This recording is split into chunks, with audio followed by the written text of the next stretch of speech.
because this warms my heart. I want people to know I do not relish nor do I clap for drama. I do not clap for drama, nor do I have a thirst to see black men fighting each other or contention or problems within the black community put on display for the world. Like, I get no joy out of that. Okay, so that's not what this channel is about. I don't like it. I prefer it to never happen. I'd rather give you something positive because we got enough going on with a lot of other issues for us not to have this be something that's happening. But, so I'm very happy to report that, well, I'll show you instead of tell you. Let me do both. Let's do both, John. So let's do both because people,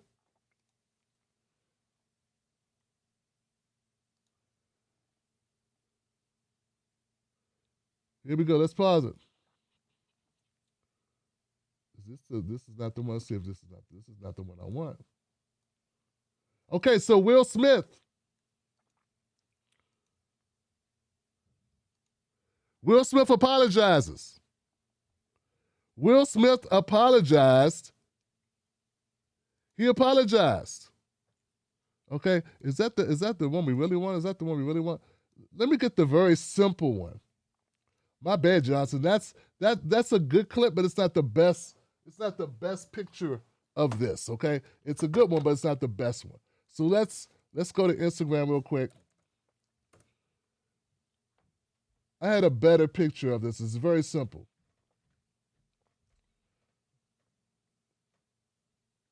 And I'm going to put the caption up. Come on, Tim Black. Let's see if we can do this. Let's put the caption up for the folks. And I don't know why that's not showing, but we'll do it this way. Okay. So let's go here. Go here. Apology. So we got an apology from Will Smith himself. Give it up for that.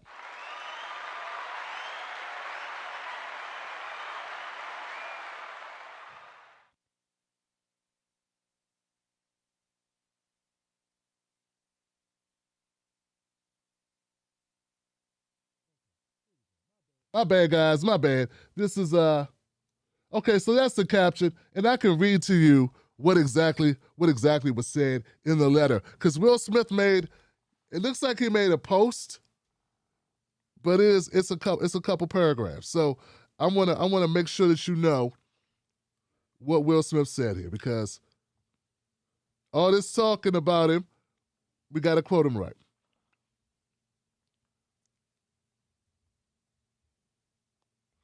Okay. Will Smith said this. Now let's get back on the screen, even though I got to look down here to read it. Violence in all its forms is poisonous and destructive. Okay? So he apologizes, but he also says that violence itself, he condemns violence. He condemns the violence that he enacted. Right? So, he was wrong. Okay, and he said, I apologize and I was wrong. My behavior at last night's Academy Awards was unacceptable and inexcusable. Jokes at my expense were part of the job, but a joke about Jada's medical condition was too much for me to bear, and I reacted emotionally. I would like to publicly apologize to you, Chris. I was out of line, and I was wrong. I am embarrassed, and my actions were not indicative of the man I want to be. There's no place for violence in a world of love and kindness. I would also like to apologize to the Academy, the producers of the show, all the attendees, and everyone watching around the world. I would like to apologize to the Williams family and my King Richard family. I deeply regret that my behavior has stained what has been an otherwise gorgeous journey for all of us. I am a work in progress. Sincerely, Will. Okay, I want to give it up for that. I think we should give it up for that because that's important. That's important, Johnson. I think it's important for him to make that apology, and he did make that apology. My only problem with the apology, Johnson, is it's late. It is late, Johnson. Why not this apology last night? Okay, so we do something that's out of character. We do something we do something, we lash out. And we're going to talk about why I'm sure people still want to weigh in on what they think caused this to happen, why Will reacted the way he did with Chris Rock. I'm sure we're going to have that conversation. But my thing is, he had time to reflect on it yesterday. There was enough time between the slap and the acceptance speech for him to speak this way. And if he would have done it then, we'd have a totally different scenario on our hands, wouldn't we? This is where I'm coming from. This would be a different talk, a different conversation. If he was just a little bit earlier, if he was just 12 hours earlier and said it last night, as he's accepting his reward, his award that he earned, he says, hey, man, I screwed up. I shouldn't have reacted this way. My bad. I'm a human being. I screwed up. I apologize to my friends, my family, and to you, Chris. I didn't like what you said, but I shouldn't have did that. That was too far. That's too much. And I don't want kids doing what I'm doing. I don't want anybody doing what I'm doing. What I did was wrong. He doesn't have to say he's a horrible person. May he rot in hell. He just needs to say, hey, I screwed up. So I wish he would have did it a little bit earlier. I'm glad he did it because it's a shame, Johnson. And this is where I want people to realize, look, this is important. Will Smith has worked too hard for too long, kept his nose relatively clean, if not extraordinarily clean, for 30 years, for him to lose his ish on national TV over a joke. Come on now, he's worked too hard. Too long, man. Too long, too hard. The guy has been in the public eye for most of his adult life, if not his entire adult life. And then it comes down to this, he's 50 years old, and he punches Chris Rock? Come on, man, it don't make sense. You went this far. So that's the first update. We got an apology from Will Smith himself. Also, more updates. So I was checking out The Breakfast Club this morning. I saw that Charlamagne the God and DJ Envy did a little segment on this, an opening segment this morning. And according to Charlamagne the God, after the conversation with him and DJ Envy said, how was Chris? I know you talked to him last night. So evidently Charlamagne talked to Chris Rock, and Chris said something very important. Chris said he didn't know that Jada Pinkett had alopecia.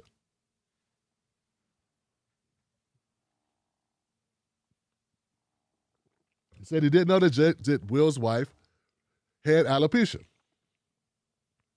Now, I don't know if you believe that or not. I want you to know I didn't know she had alopecia.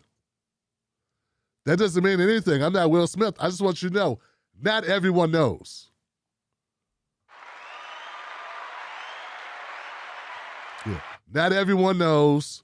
Not everyone follows Jada Pinkett Smith to that extent to know what's going on with her hair. In fact, I think she looks great with the hair the way it is. I don't necessarily think it's a bad hairstyle for her. I mean, not everybody can pull that off as effortlessly as she does. I never looked at it like it was a medical condition. I understand that it is, but I didn't know it. She looks good. I know that's none of my business, and it's up to the individual how they feel about themselves. I'm just saying, she's been wearing it. She's been wearing her hair so short so long. I just thought it was her style.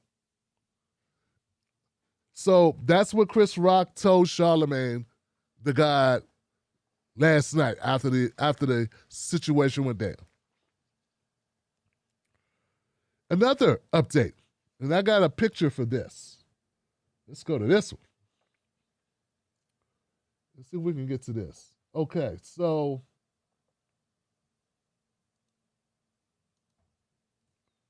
Let's try this. Here we go.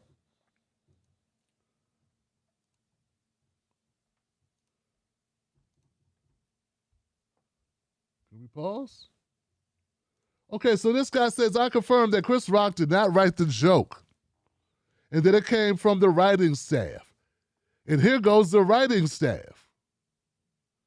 So we got to remember, Chris Rock is hosting the Academy Awards, the Oscars, and he has to talk for a long time. So it's not just his jokes that he's saying. And according to this person who works for a publication, who apparently did some fact checking, his name is Timothy Burke. He confirmed that Chris Rock did not write the joke. Now, guys, let's be real. Let's be real, Johnson. Does it matter? Does it matter? Come on now. It doesn't matter who wrote it. You said it. So I don't think that matters. See, I'm a person, I look at it like this. It doesn't mean you have to like the joke. You don't have to like the joke. No one's required to like the joke. You just can't react by getting violent about the joke. Get what I'm saying? Like, it doesn't have to be a joke. There are jokes I hear that I don't think are funny. Everyone has a different sense of humor. Did I think this was funny? It was a chuckler. I chuckled a little when I heard it. But if somebody writes you a joke and you do the joke, it's your joke. Like, these people were hired to write you jokes. So you own the jokes, meaning they are your jokes. If you choose to say it out your mouth, it counts. Yeah, you don't get to say, no, I didn't write the joke. I didn't write the joke. No, you said the joke. So I'm not buying that, okay? And I still support Chris Rock on this. You should be able to do a joke and then not work out and not get punched in the face or slapped in the face. You should be able to do a bad joke with, and not using a slur and attacking someone and it not result in you get slapped in front of the world. So, okay, so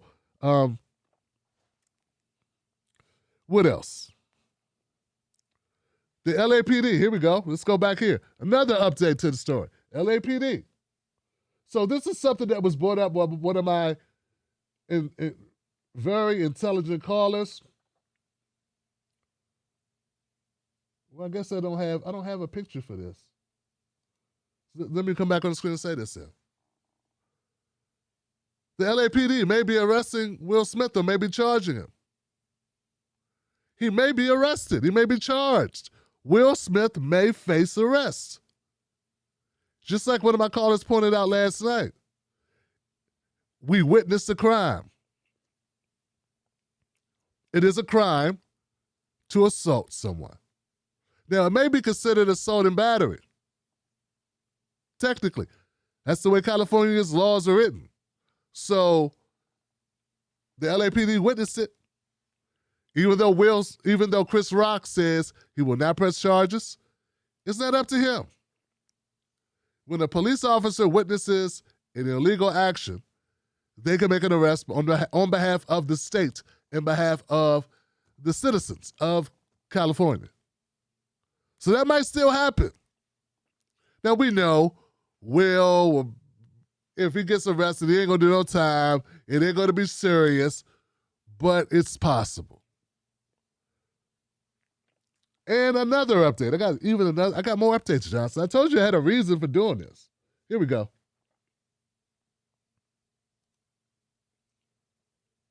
Not the last thing.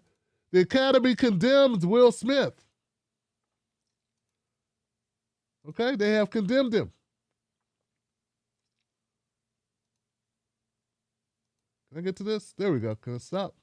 Why does it go away like that? Anyway, the Academy condemns the actions of Mr. Smith at last night's show. We have officially started a formal review. The incident and will explore further action and consequences, in accordance with our bylaws, standards of conduct in California law. So here's the deal, guys. This is important.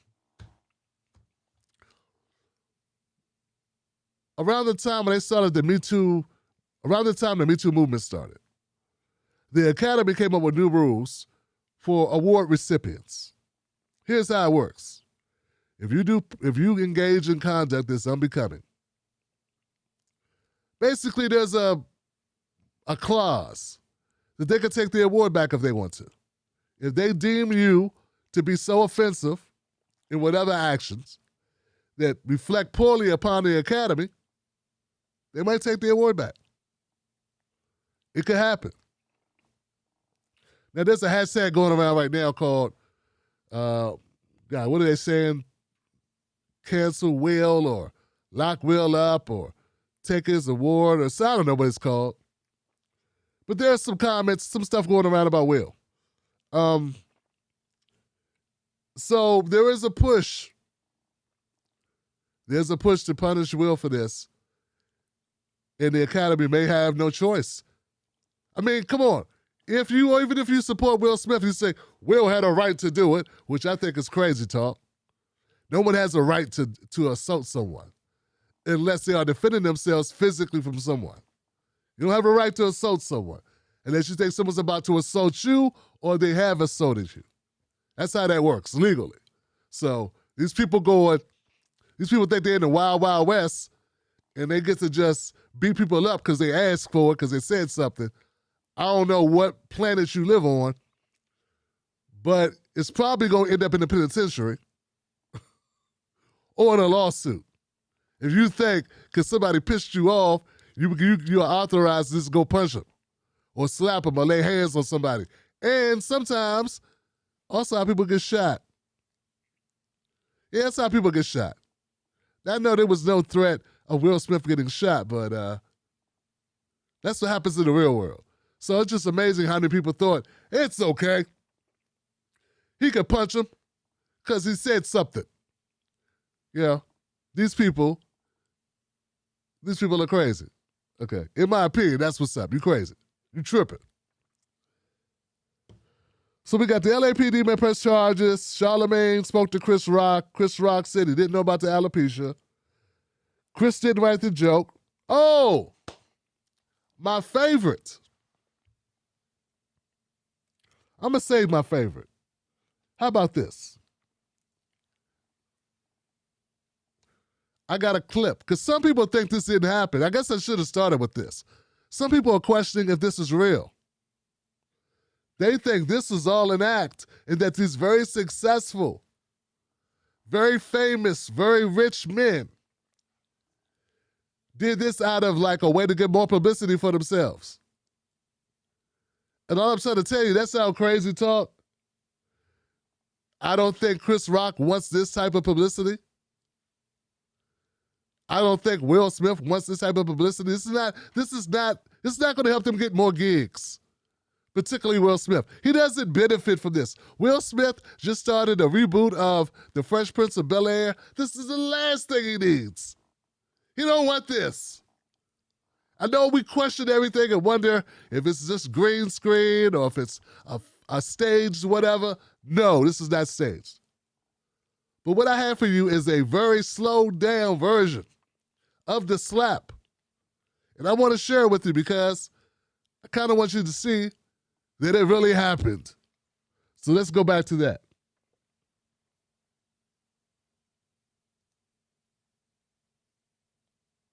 The slow-mo slap. Once again, folks, I'm not showing this for gratuitous purposes. This is not me trying to, cash in on people getting smacked. But people think, which I think is even worse, people actually think that this is all a hoax. Bam, right there. See? There we go. It really happened. Here we go. See it? Here we go. Connect. There it is. Look. There we go. Connect. See? Here you go. Connect. Okay. And my thing about it is once Will did it, which adds even more insult to injury, he just stood there. He smacks Chris Rock. He doesn't do anything.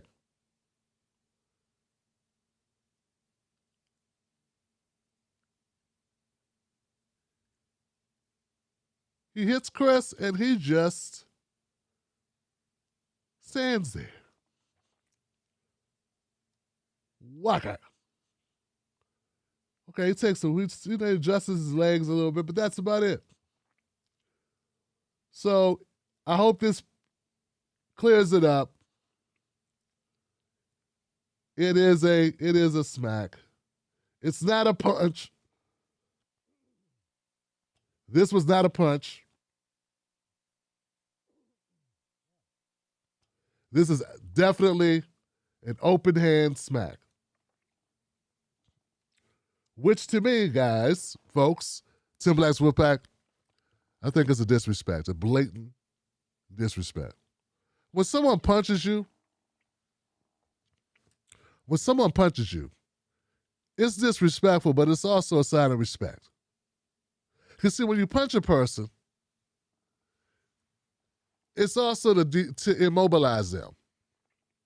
See, if I punch you, I want you to think before you do anything to me. Because I didn't put it on you, you done felt my strength. Someone punches you, it's not just they're angry, they're also trying to send a message to you and also hit you hard enough that you don't hit them. And if they're really good, they knock you out. But when someone slaps you, they let you know that we don't care.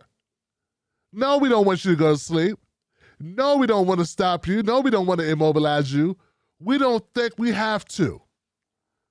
You can be slapped and you'll do nothing about it because you're slappable. That's the disrespect of a slap, Johnson. That's the disrespect of a slap.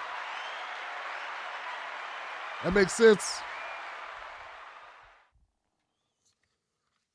Okay. Let's go. I want to go negative before I go positive. Let me go negative real quick. And this is about something that I saw. Some people have taken this opportunity, this drama, to go after black men. So what happens? It's like they've been sitting around waiting because they have an issue with black men in general. So when something like this happens, they take it and run with it. And they use this because they're already thinking these things, negative things about black men. They take it and they use it. But in this situation, I think you have the demonstration of, depending on how you look at this, I don't know how you could demonize black men behind this when you have either a black man standing up for his wife. I disagree with that. I think he did this more so to appease his wife. This is how I see it. But there's some people in some schools of thought that believe that Will Smith did this to defend his wife, which is a noble thing. Could get you shot, killed, stabbed, but okay. Okay. And I think if Jada would have yelled at Chris Rock or told him off, that probably would have been more effective than this. It definitely would have been a lot less messy. But okay. So either we got Will Smith standing up for his wife, which a lot of people admire, or we can look at it like Chris Rock was very composed. He did not make a bad situation worse. He did not attack Will. He did not even defend himself and go after Will. He stood up there, he took the abuse, the literal abuse, and he carried on like a professional.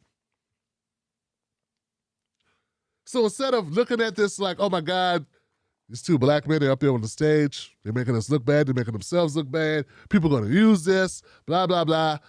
They use everything, Johnson. Even if this didn't happen, they use something. Somebody somewhere is doing something. So the bigots are going to bigot. That's why they're called bigots. They don't need nothing.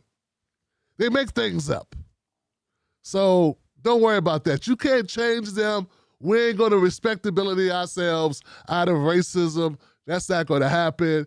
One of my callers said it best. MLK wore a suit and a hat and carried a Bible, and they still killed him.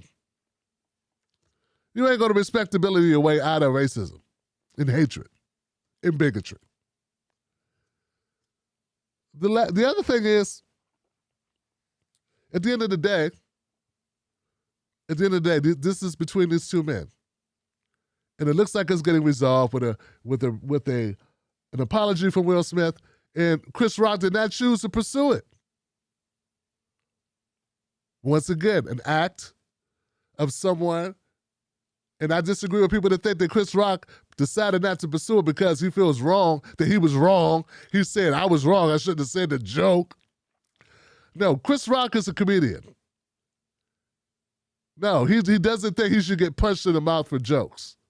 Do you think he should be punched in the mouth for selling people that horrible Chipotle? No, you don't. Do you think you should be punched in the mouth for being late with your delivery at Instacart? I'm just saying, no. Do I think I should be punched in the mouth because I didn't start on time? I'd need a jaw replacement if that was the case, Johnson, because I'm late a lot. So no. That's not, the reason why Chris did it, I believe, is because he don't want to be petty. I have one more negative thing I want to say before we go to phone calls. One more negative thing before I do a positive thing. Then we're going to go to phone calls. Hang in there. Here goes the negative thing, and I got to say this, Johnson. To all those people out there that are saying stuff like, oh, America's upset about Will Smith slapping Chris Rock, but they don't care about insert other thing. This goes out to the white progressives and the white liberals who are making these talking points. We understand you don't care about black people's shit. I know you don't care. We get it. We understand. It's okay for you to not say anything. Yeah, you don't have to comment. You can just stay out. You don't need to say, hey, I don't care. Oh, this thing is going on that I don't care about. Let me tell you why you shouldn't care about it. No, it's okay. You can stay out of black people's business. It's fine. You don't have to chime in and talk about feeding the whales. Oh, there's something, Ukraine is going on. And you don't care about America's Ukraine, but you care about this. You know what? You can do that with everything. You can say that about George Floyd. George Floyd was killed on the ground. You care about that, but you don't care about poverty. You know how condescending you sound, man? You know how hypocritical you sound? What you're saying is the only things that matter are things you care about. The only things that matter that other people should talk about are things that you want them to talk about. See, we're all different people, so we all have different points of view and different perspectives. But it's just redundant. Keep seeing these progressives do this. Oh, no, America invaded countries, so why you don't care about that? So why do you care about this? Because go jump in front of a bus. That's why. That's why, Johnson, you could go jump in front of a bus. That's why we care about it. Because you don't get to pick for us. All right? Pick what you want. Go ahead and worry about, when Britney Spears was trying to get out of her conservatorship and it was going on for day after day after day. This is one person. I had to listen to people go, but Tim, there are other people who try to get out of conservatorships. This is really a big issue. Okay, but so black men getting punched in the face, is it? Slapped in the face, I'm sorry. Black men defending their wives or black men getting slapped in the face or however you see it, that's not an issue? Abuse is not an issue? Assault is not an issue? The whole world's talking about this. And because you don't care, no one else should talk about it. Way to build that coalition, Johnson. Good job on your half. What I think it is, though, people, they're just jealous. Yeah, man, they're jealous, Johnson. They know they have no way they know they have nothing to add to the conversation. And this is something they can't take advantage of. They're on the outside looking in, Johnson, so they have to complain. So that was my negative. That's my negative. Now, can I go positive? Positive for just a moment, Johnson. I'm proud. I am proud to say I was wrong about something I said yesterday. That's because I didn't have the evidence. I did not have this. Fact. Right after this happened, some brothers stepped up to try to chill things out. See, I thought originally when I saw Denzel Washington and Samuel L. Jackson being supportive of Will Smith, that they hadn't been supportive of Chris Rock. Turns out I was wrong. They were supportive.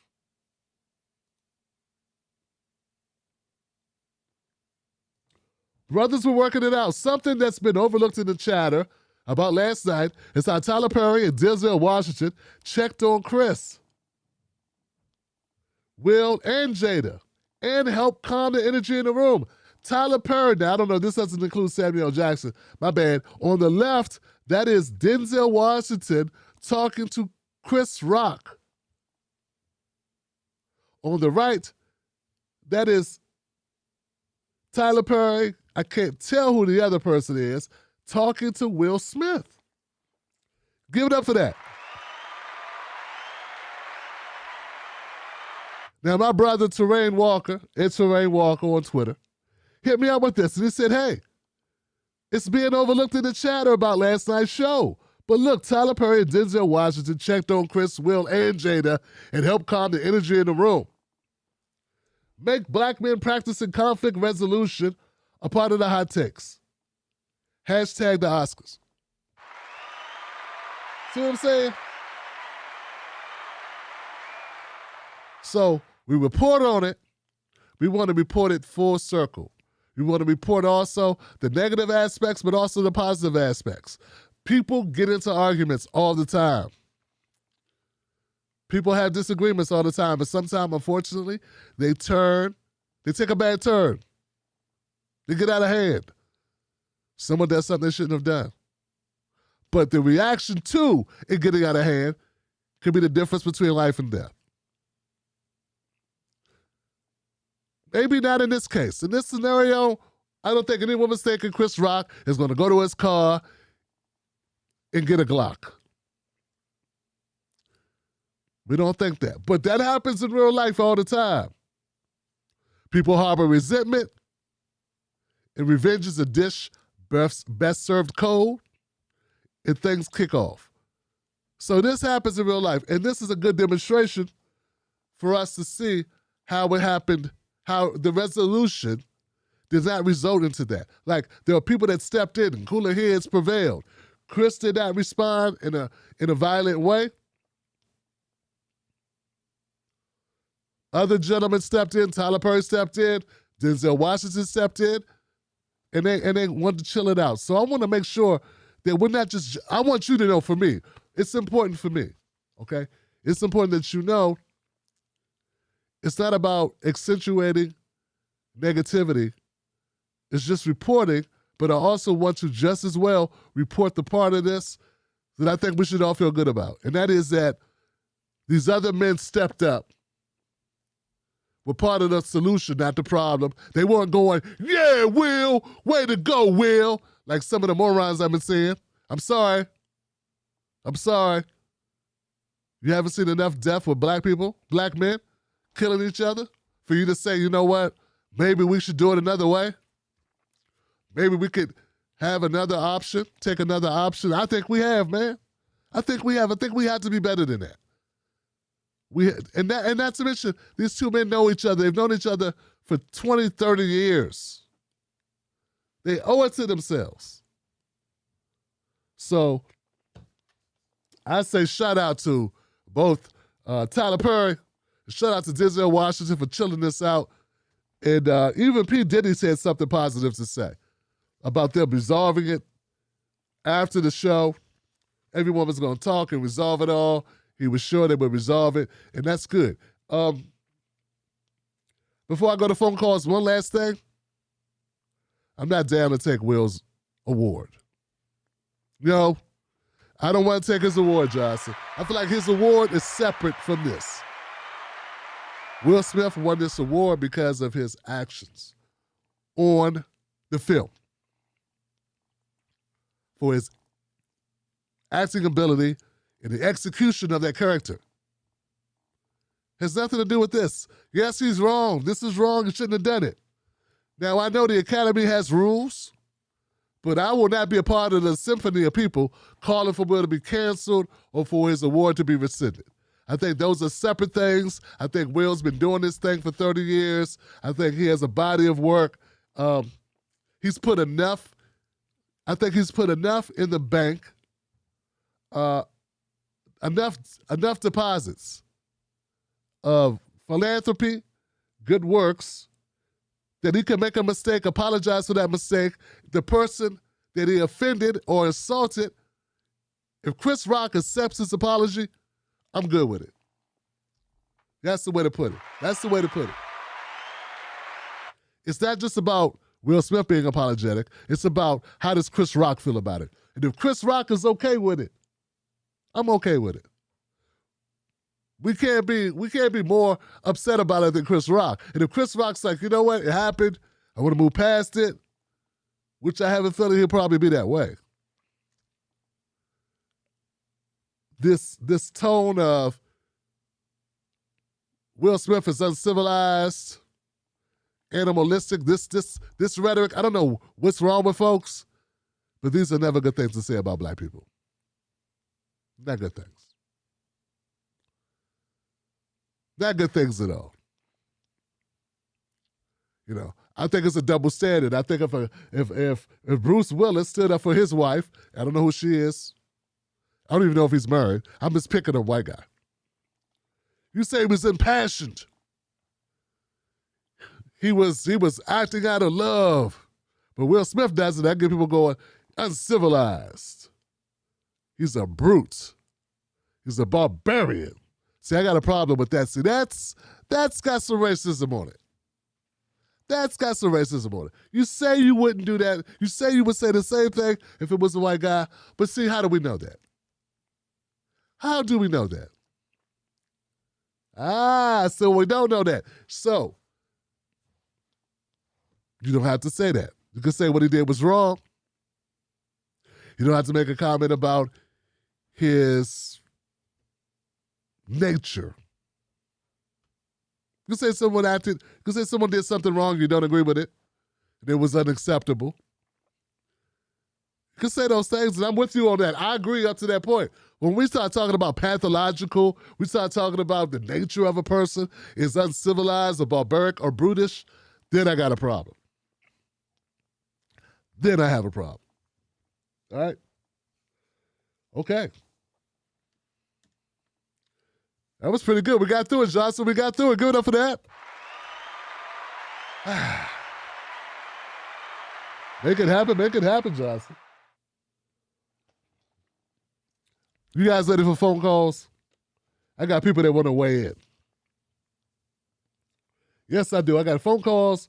I got lines open for phone calls, Johnson. And hopefully there were a couple people, and not to mention there were a couple people last night. The phone lines died. I only got the phones for 3 hours. So the phone lines died yesterday. That's the problem. So hopefully those people could call back in.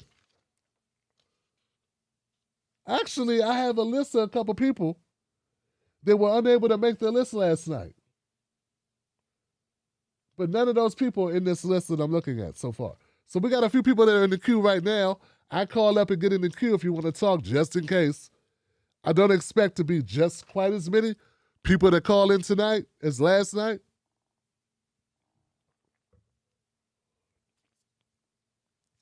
But there might be a few calls. So I'm going to try to go in the order in which it was received.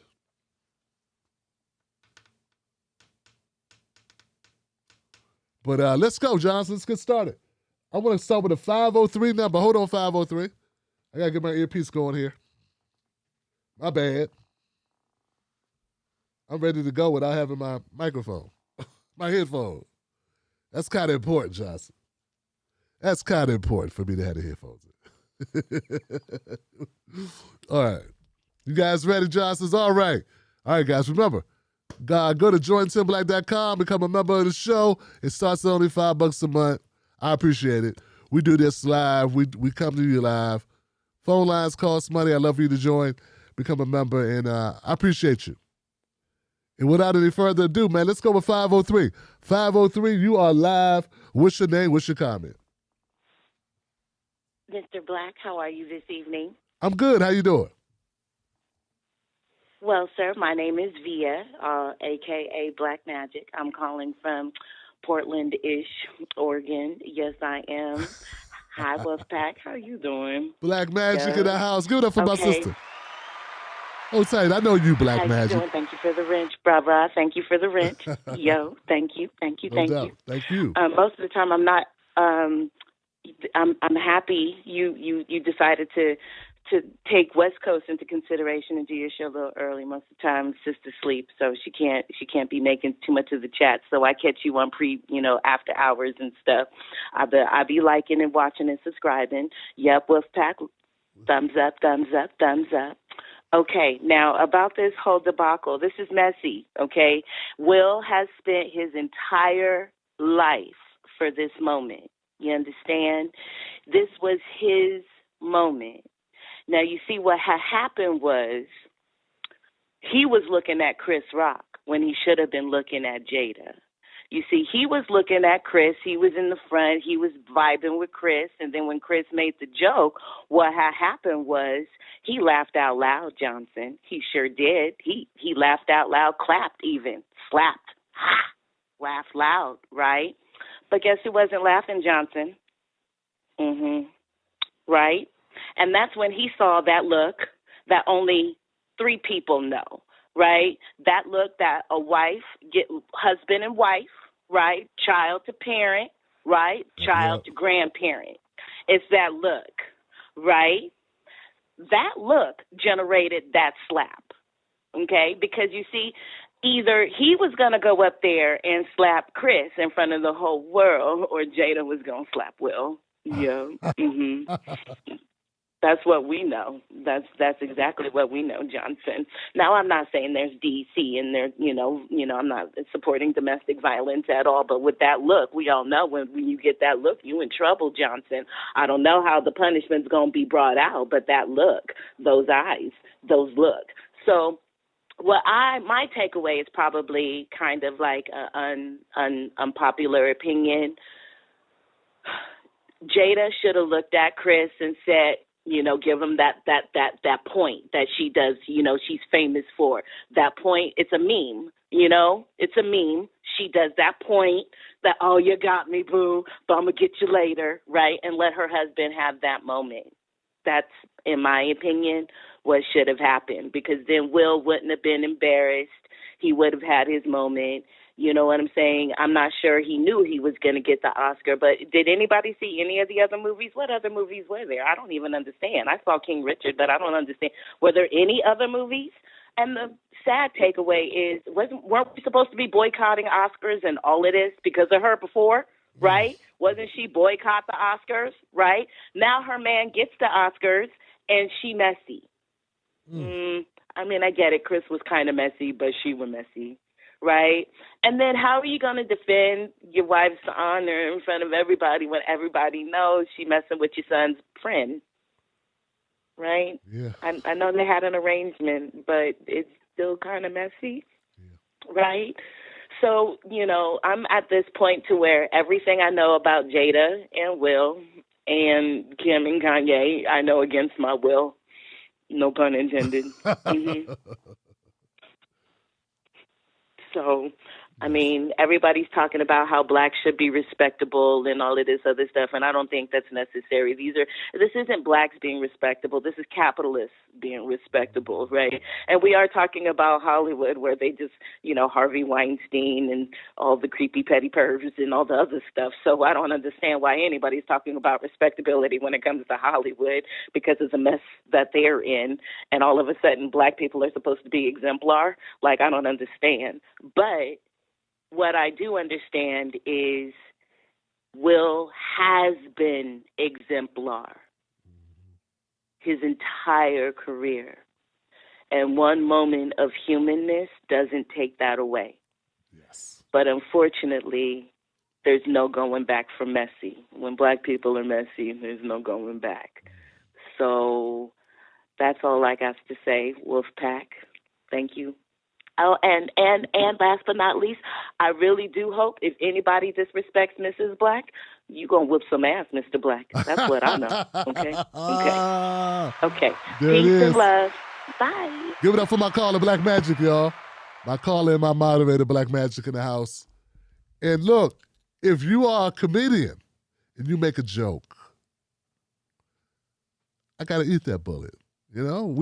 I've been at comedy shows with my wife, and the comedians start going on us. Now she saved most of the fire for me, because she put me out there. It's his birthday. Get him. Get him now. Get him. Because that's how she is. She's funny like that. But wow, what a way. Like I say, man, the best thing about the phone calls is the different perspectives. And I agree. Will Smith has done a great job throughout his career of keeping his nose clean, staying out of the tabloids. Except, so we know about that stuff. Wow, that was a great call, man. I appreciate that. Give it up for Black Magic one more time. I appreciate that. This is something, I want the women to speak. Hopefully they'll continue to speak. Because you know better than I do. You know better than we do about what women are thinking. Okay.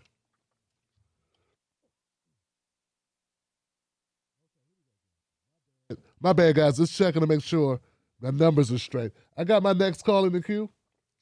It's a 562 number. 562, how you doing? You're live. What's your name? What's your comment? Yo, what's up, Tim? What's up, Tim Black? This your boy Marvin from Cali. So, it's a trip, man. I wake up this morning and pop on the TV, on the YouTubes and stuff, and in my subscription feed was your video from last night. So, I'm sorry, excuse me.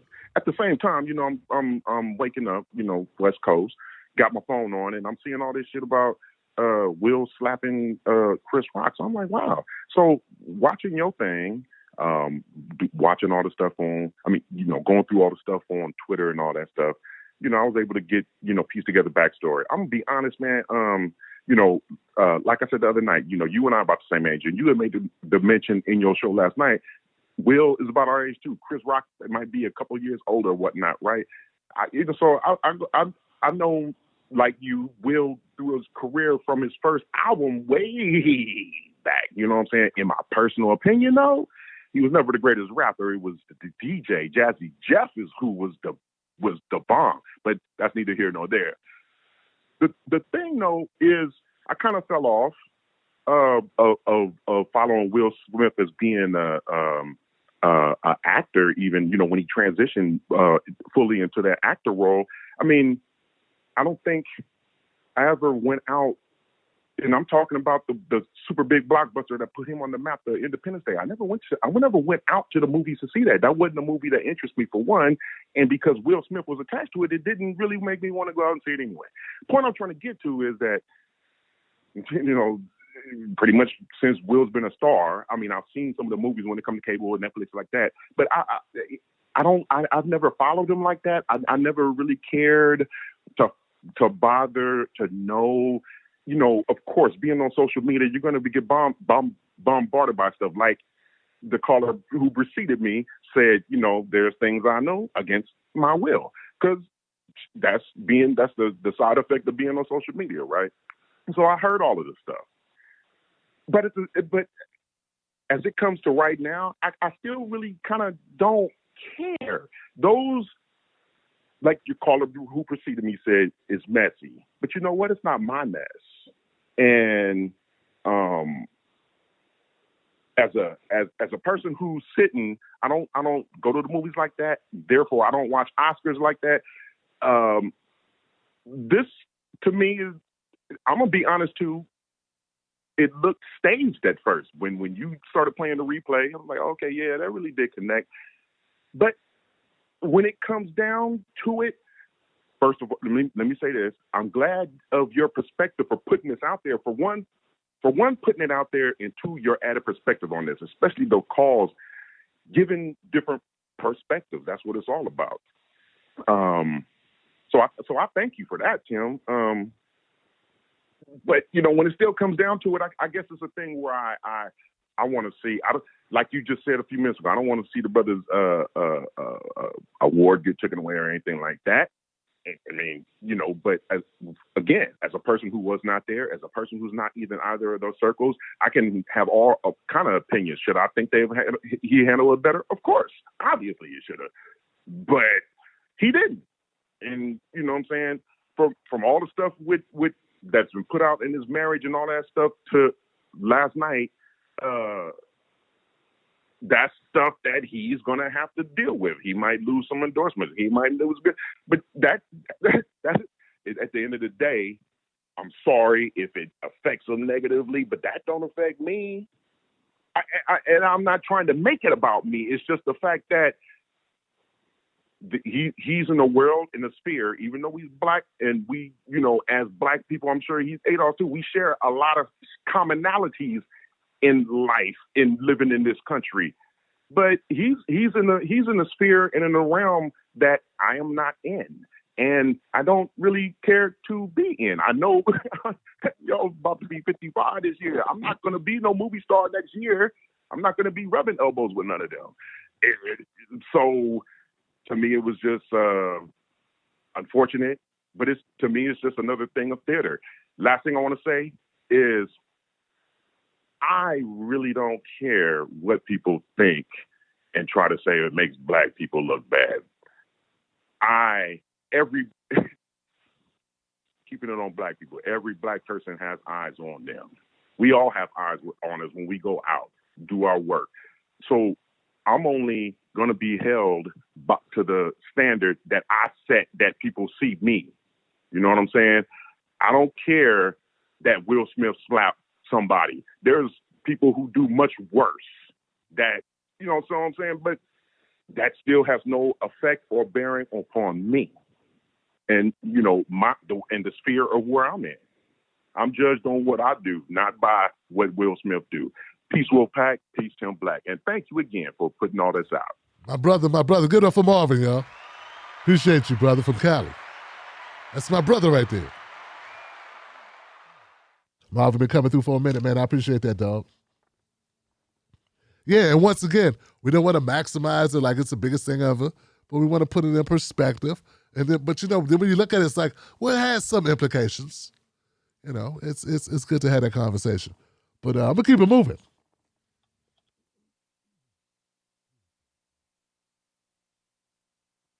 $619 next. 619, you're live.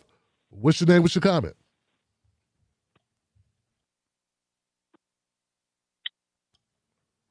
Can you hear me? Yes, who's this? Can you hear me? Okay, great. This is Kai from last night. My husband worked with Will Smith on Men in Black. Yes. Okay. I didn't know if you could hear me. Okay. Cool. I told you last night, you know, he was working and he came home. And then we talked about okay, now I hear you. Yes, Kai. Yes, Kai. Go ahead, sister. Right. So he said, that was staged. I'm like, how can you say because the stunts, what they do, what they train for? You're kind of breaking up, Kai. Kai, you're kind of breaking up, Kai. Your phone is kind of breaking up, sister. I'm sorry. Okay, I'll try to. I'm walking back and forth. Let me do this. So he said no over the stunt. And I'm like, how can you say it was a stunt? He said because he knows what it's looking for, and he said he don't think it was a like, okay, you go and slide. He kind of said he knew, like they knew this time Will Smith needs to go up on stage and something needs to happen. So I was like, okay, I don't think it was a stunt. And camp like shock, like it needs to happen, but apparently he's apologized via, publicist or whatever. But, it really rocked my world. I didn't really get my work done today. I'm like, oh, my God, I can't believe it happened.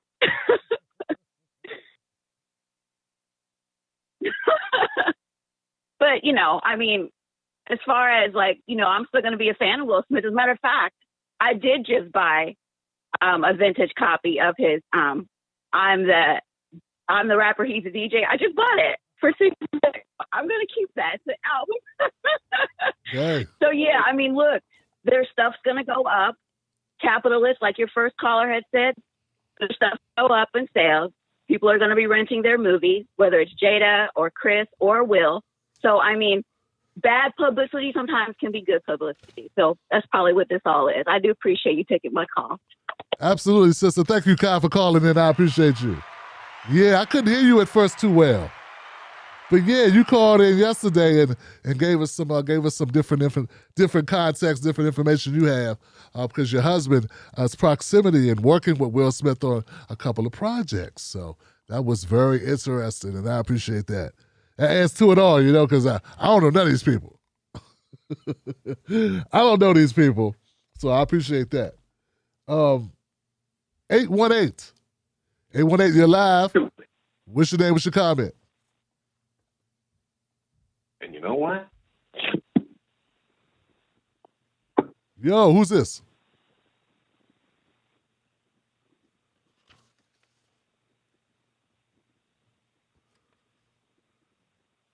You're live. Are you talking to me? Yes. Can you hear me? Yes, 818. Yes, you're live. All right. Hey, I got on. Okay. Hey, listen. I tried calling in last night, but something was wrong with the line. Yeah, the line ran out last night, but go ahead, my brother. Yeah. Okay. So the thing is that, okay, Chris Rock made a joke. He didn't know about that woman. He didn't know about her and her issues are. But he made a joke, and it was a good joke because even Will Smith laughed at it. And then all of a sudden, Will looks over at his wife, and then she's not liking it, so he goes up and does something. The reason why Jada and Will were boycotting the Oscars was because they don't want no blacks in there. Well, look at the first time a black comes in here. You guys are doing physical? Wow. White people don't act like this. You could have handled that different, Will. Nevertheless, here's my opinion, and it's just my opinion. Yes, Chris Rock should press charge against him. Yes, Will should be convicted of an assault. And then when he gets convicted, Chris ought to sue him. And then the Academy needs to take his award. Look, the guy that goes to inside of a bank and robs the bank, kills 3 people, and then all of a sudden you get in jail and you get Christ in your life, and you're like, I'm a changed man. Okay, good, but you still gonna pay the crime. Will had no business slapping that man. That was wrong. And that's my opinion. Wow, good enough for my caller, y'all. Goodness gracious, my brother on this line, my 818 caller from yesterday, I don't know if he's just mad because he didn't get in yesterday or what. He said, give him all the things. All the time you could give him. Brother, you can't compare a guy doing the old handkerchief across the face slap with bank robbers who killed 3 people. You said 3 people? And he got Christ. Now he wants to apologize. No. Okay, so I don't think people on the spur of the moment just rob banks. But unless I have evidence that's different, I don't think Will Smith planned to hit Chris Rock. I don't think it was a planned event. Okay? So, and according to your own synopsis there, it was something that happened. It may be a reaction. Gosh, man. A reaction to his Will Smith's wife's reaction. Oh, I better step up. I better step up. This is what she's been telling me I've been doing wrong. She keeps telling me about this. Let me get this right. I don't think that, I just think you want to go too far, brother. Like, damn. Take everything from the man, huh? Just strip him of everything. Good thing I ain't never jaywalk in front of you, brother. Take his license, take his house, take his car. He jaywalked. He knew that was wrong. It's jaywalking. Sue him and prosecute him and give him jail time, take his award, don't let him work again. I'll tell you something I did not like. I didn't like Jaden, his son's tweet. I didn't like that. Anybody see Jaden's tweet? It was like, that's how we do it. I ain't like that, Johnson. I ain't like that. That's how we do it. Yeah, if that had been Ving Rhames, that wouldn't have been how you do it. If Ving Rhames would have made that joke, that wouldn't have been how you do it. Will would have been chilled on out. Yeah, he'd have just been calm. That'd have been Dave Chappelle while Dave Chappelle was lifted. That wouldn't have been how Will did it. Will would have just been like, okay, I'm mad. He'd have been mad right in his seat. He'd been mad right in his seat. And if that would have been Tim Black, I had to say, the man in black will be seeing black. You heard? Somebody gonna slap me. All right, I'm gonna go I'm gonna go down here. I got a 304 number in the queue. 304, you are live. What's your name? What's your comment? Hey, Tim, it's Rob over here in West Virginia, bud. My brother. You caught me off guard on a Monday, but I expected it. I mean, the news is news, and you're going to cover it. Yes, sir. I'll tell you what, I caught it last night. I was a little, I'll tell you what, it's Hollywood, and I look at Hollywood like they're aliens from another planet. They don't relate to me and you. They have a different lifestyle. They have really different views on the world. They live in a bubble that just doesn't relate. So I seen it. I watched it. I seen two millionaires going at it. I'm like, oh, well, I got to go to bed. I got to get up and work tomorrow. It's like, it is what it is. I didn't really try to soak it all in. I was like, oh, well, I was like, that's their life. They're both going to wake up millionaires tomorrow. I'm not. I got to work. It's all good. But I look at it from a different angle because I love comedy. I love comedy. I've told you, like, from my hierarchy, this is my taste. It's not just, it was like Red Fox to Richard Pryor to Eddie Murphy to Chris Rock to Dave Chappelle. There was like a ladder of great comedians that was my flavor of comedy. These are guys I could just put on any time of the day and listen to and laugh and cry. And I've heard all the outlandish things from each generation beyond. But that was, to me, it was just like, man, we're in a time where comedians are going to get messed up or said, well, when you brought up the elitism last night, it's like, yeah, if that was me or you in that audience and we walked up on stage and bitch slapped a comedian for saying something we didn't like, it's like, ooh.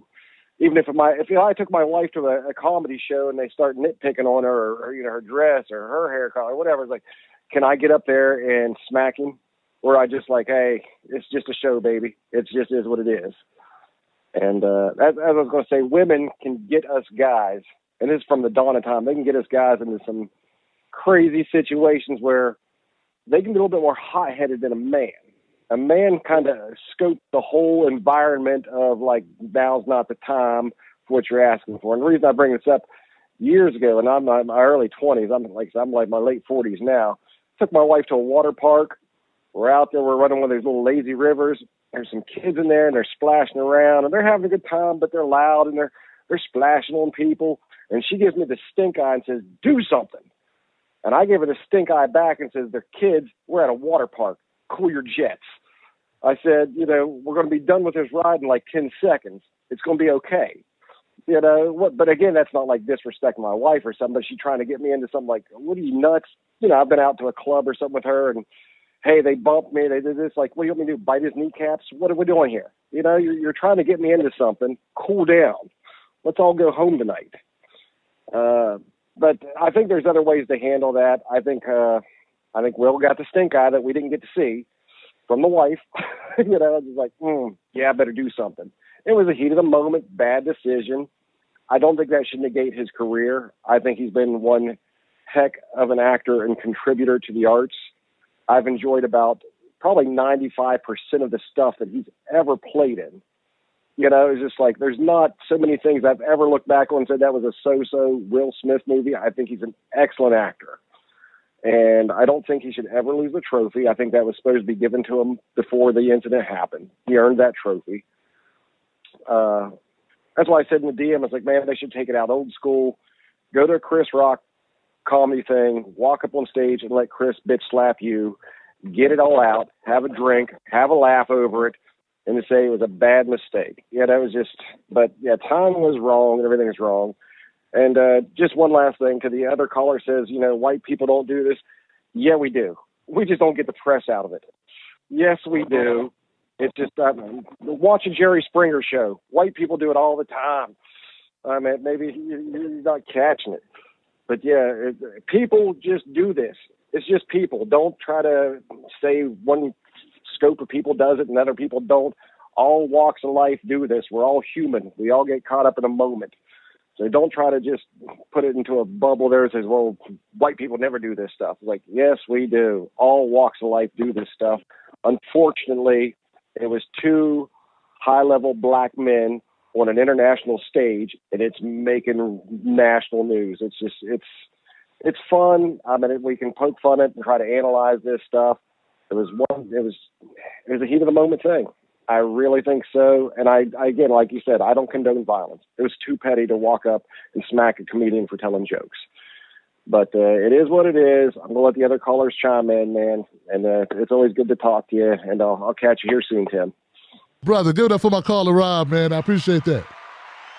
Sage words, my brother, sage words. Told the wife to cool the heels. You trying to get me killed? Let's all make it whole. Let's make it whole in one piece. Look. You want me to go to jail? Or you want me to go home? I'm trying to tell you, man, and this extends beyond female-male relationships. I had a roommate one time that had a similar situation with a friend, a male friend, who was pissed at his girlfriend who he caught cheating on him. So he told, this guy calls my roommate, and my roommate is an ex-blood. And if you know Bloods and Crips or any gang member, you're never really an ex, okay? So he's telling me this story. He says, this guy called me up and said, man, my girl cheating on me, man, and the dude is still at the house who was she cheating with, and let's go see about him. So my roommate was like, all right, he said, Tim, man, I was like, okay, I'll go with you. So on the way over there, my roommate starts talking to him, and he says, look, man, I'm going to ride over here with you. But what you going to do when we get inside? He said, when I get inside, I'm going to handle it. He said, well, who you think going to be over there when you get over there? He said, well, I know that the guy's over there because I drove by and I saw his car. I saw a strange car parked over there. I know that's that dude. It's going to be my girl going to be in there and her daughter. He said, oh, okay. So let me get this right. You think we're going to go in this house, you're going to do something to dude, then you're going to leave. What you think you're going to do when you leave? What you think she's going to do when the cops come? He said, yeah, man, you ain't thought this out, man. He said, huh? He said, yeah, when the cops come. Because when you do whatever you do to him, I'm not moving nobody out of here. So the cops gonna come. What you think she gonna do when the cops ask her about who did this? Because I can't go back to jail. And I'm not gonna go to jail for you. So you sure you want to do this? He said, man, I don't get what you say. He said, look, man, if I go up in this place with you and you do something to this guy, we're going to have to do something to everybody in there, including the daughter, because I'm not going to jail. You understand what I'm saying? Because they going to talk, the cops going to ask who did it, it's going to get back to you, and you're going to end up having to tell on me, and then I got to do something to you. So either we go in there and everybody got to go, or maybe you could just get another girlfriend. You sure you want to go? Dude was like, nah, man, I guess I don't need to go over there, you know what I'm saying? Let's go get a beer or something at the club.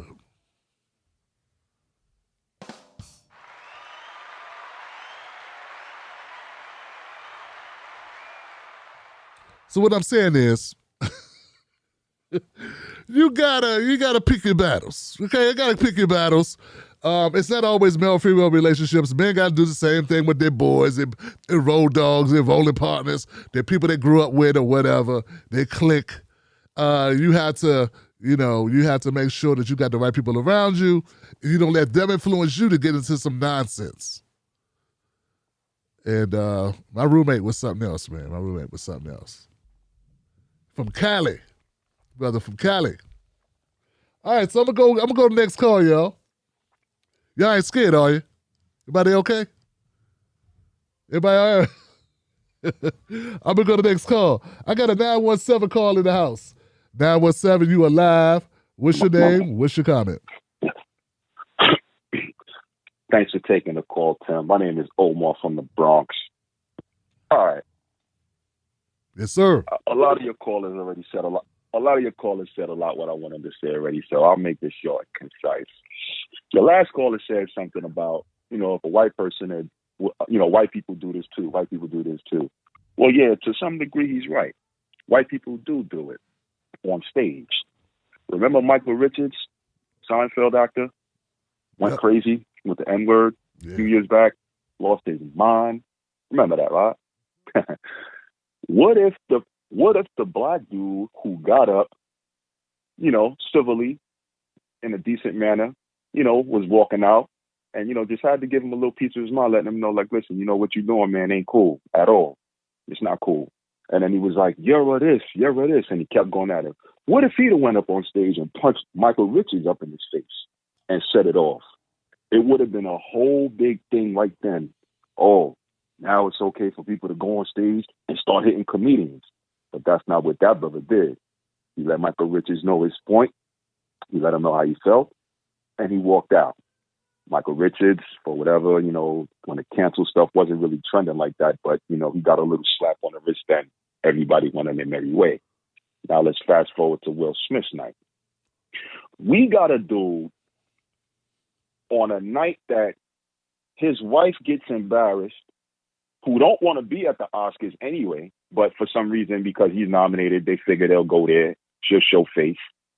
A comedian on stage doing his job tells a joke, says what he says to says what he says to Jada. And like everybody pointed out, everybody seen Will laugh. He thought it was funny too. The lady pointed it out the best, and she was like, yeah, Will got that look from her, and he's like, all right, I got to do something. But here's the thing. You don't do that at that point. You wait till commercial break. You go backstage. You have your little whatever with Chris. Hey, you might slap him backstage. We don't know about it. Next thing you know, there might be a rumor mill in the paper the next day talking about, there was a big thing in the back of the Oscars after Will said what he said. After Chris said what he said about Jada, and Will has some words about it. Rumor has it that Will Smith slapped the mess out of Chris, and it was a whole big thing, and everybody would have been like, what? But now I'm going to say this. And I'm going to end it on this note because this is going to be the funny part about it, all right? I can't wait until the OGs of comedy that's in Chris Rock's corner that I know is for sure enough going to be Eddie Murphy, Dave Chappelle, and Adam Sandler. They are going to be like, fam, whenever you ready to go, let us know. And it's on. Because I'm going to keep it funky.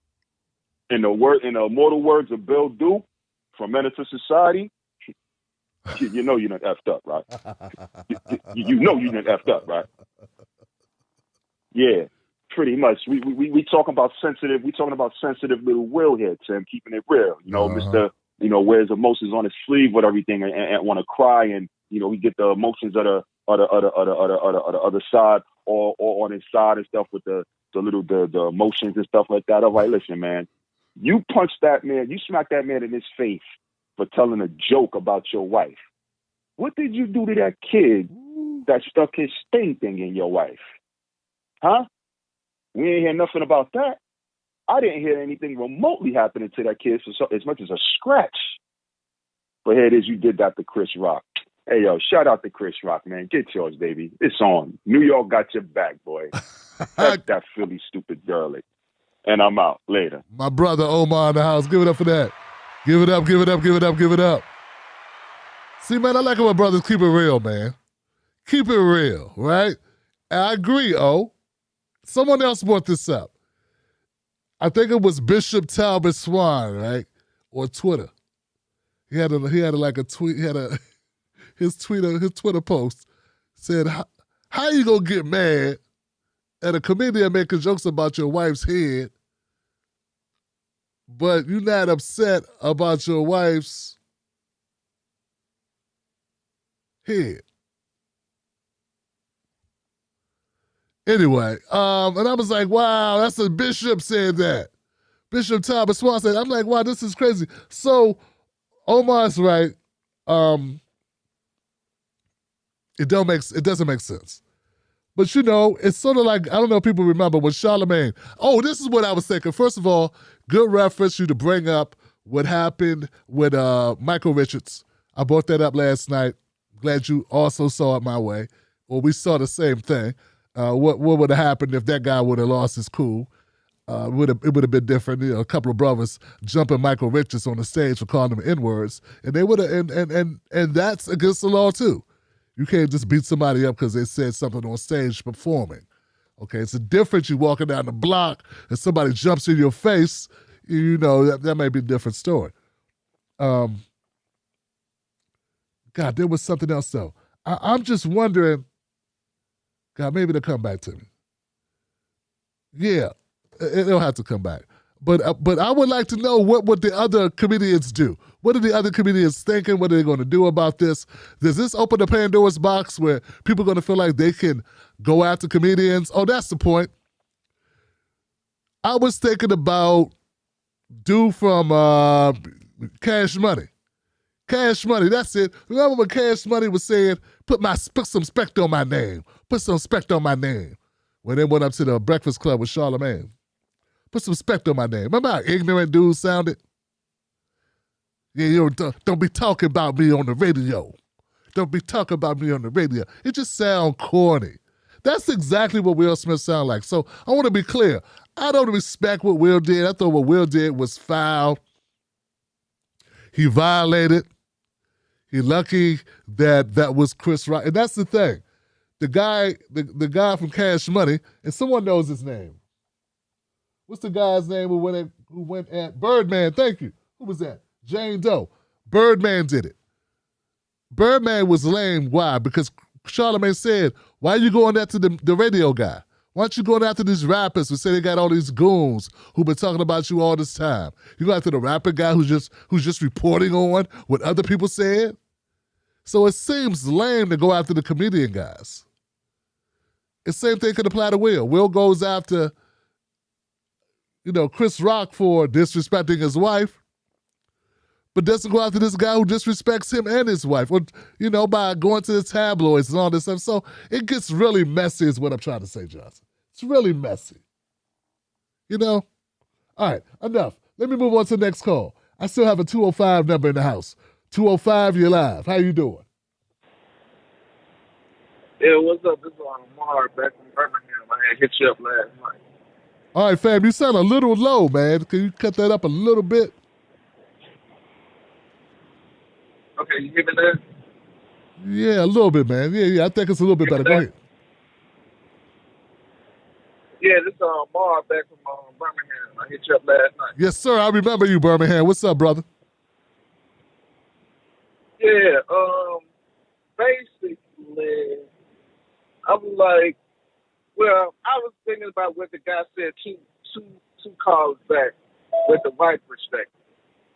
And I'm like, well, now we can't act like both tables is evenly made. I said, because just like with the January 6th thing, them guys getting probation. Now, if it was a group of black people ran up in the White House, they'd be doing 20 and 30 years. You see what I'm saying? So don't act like it's easily made. You know what I'm saying? And then I'm like, the whole situation, it could have been avoided. He could have calmed his woman down, so, hey, this ain't the place time for her. You know what I'm saying? And that's what I'm tripping over. Guys don't want to check their woman. You want to be the man, but you don't want to be a man. You got to let her know, listen, this ain't the time for all that. I come that little lady. Let's get this award and go home. Now, I can't take the award away from him because he earned it. You can't take it away from somebody when they earned it. The man earned all his accolades, and God bless him. But you can't take it away from him. He earned it. So that's how I feel about that. All right, family. Well, I appreciate it, Marv. Give it up for my caller, man. I appreciate that, man. Thank you for weighing in on that. And yeah, I agree with you, brother. I don't want to see his award get snatched over this. It's like I said, Will's been pretty much a straight, narrow type of guy. It can't be easy to be able to have all that money and stay out of trouble all that time. I mean, remember, imagine being rich in your 20s. Like, just imagine being rich in your 20s.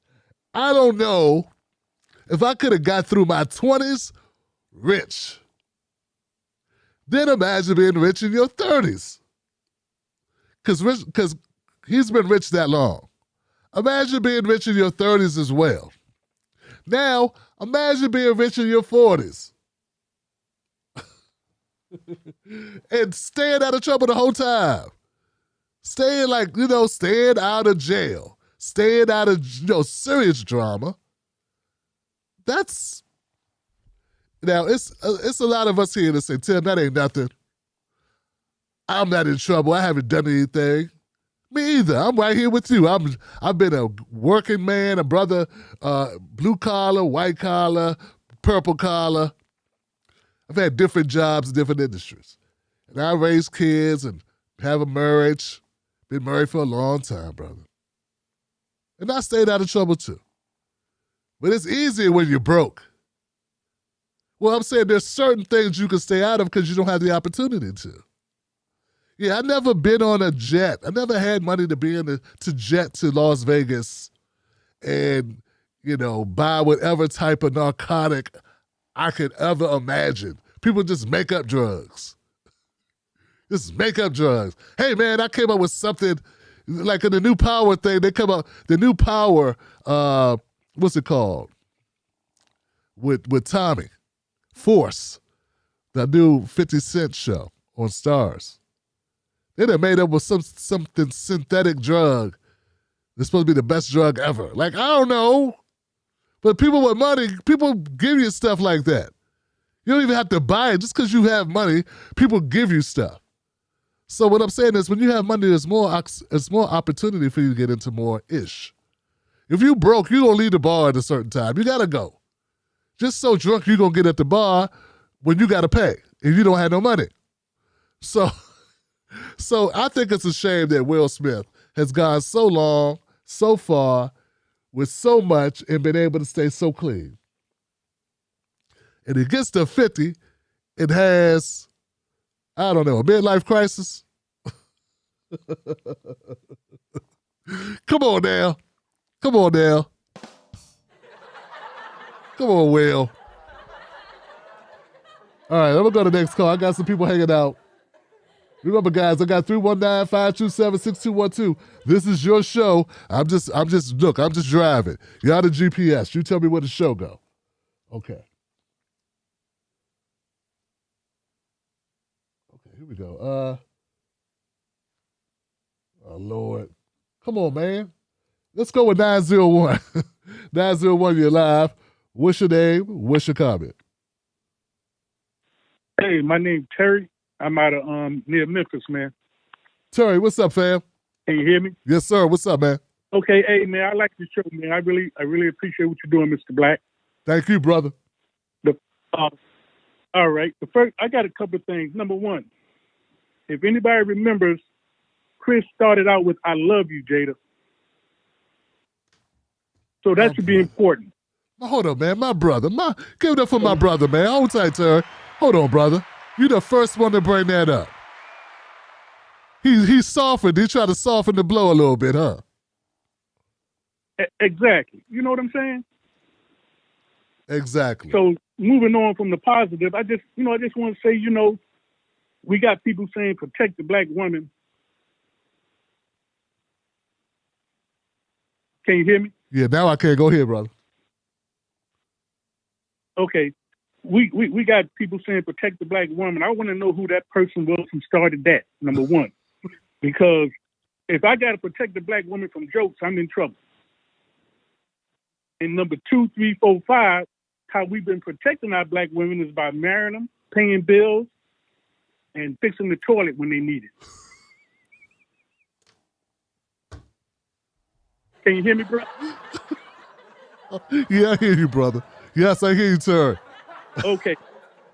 And the last thing I want to say, Mr. Black, is I'd like to, I'm trying to find some footage where I can see after Jada rolled her eyes and they went back to Chris, what happened in between that time and he took that first step. Okay. Hey, man. So Brother. I'm gonna let it go from there, and I'm gonna start. I'm gonna go on the subscription with you, and I love you, bro, and peace out. My brother, give it up for my brother Terry from Memphis, y'all. Lord have mercy.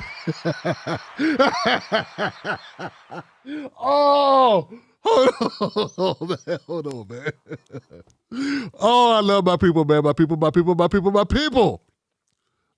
yo, come on, man. He said, if I gotta protect my women, we gotta protect our women from jokes, we in trouble. Oh, God. A bunch of young women. Woo!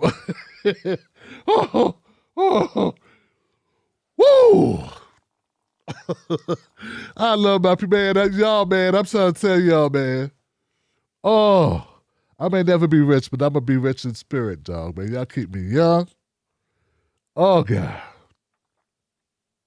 Damn, this is better than talking about Donald Trump. Give this up for my callers, man. Come on, now. Damn, this is better than talking about Joe Biden. Oh, Lord, I'm thank you for the break from the politics, man. Lord have mercy.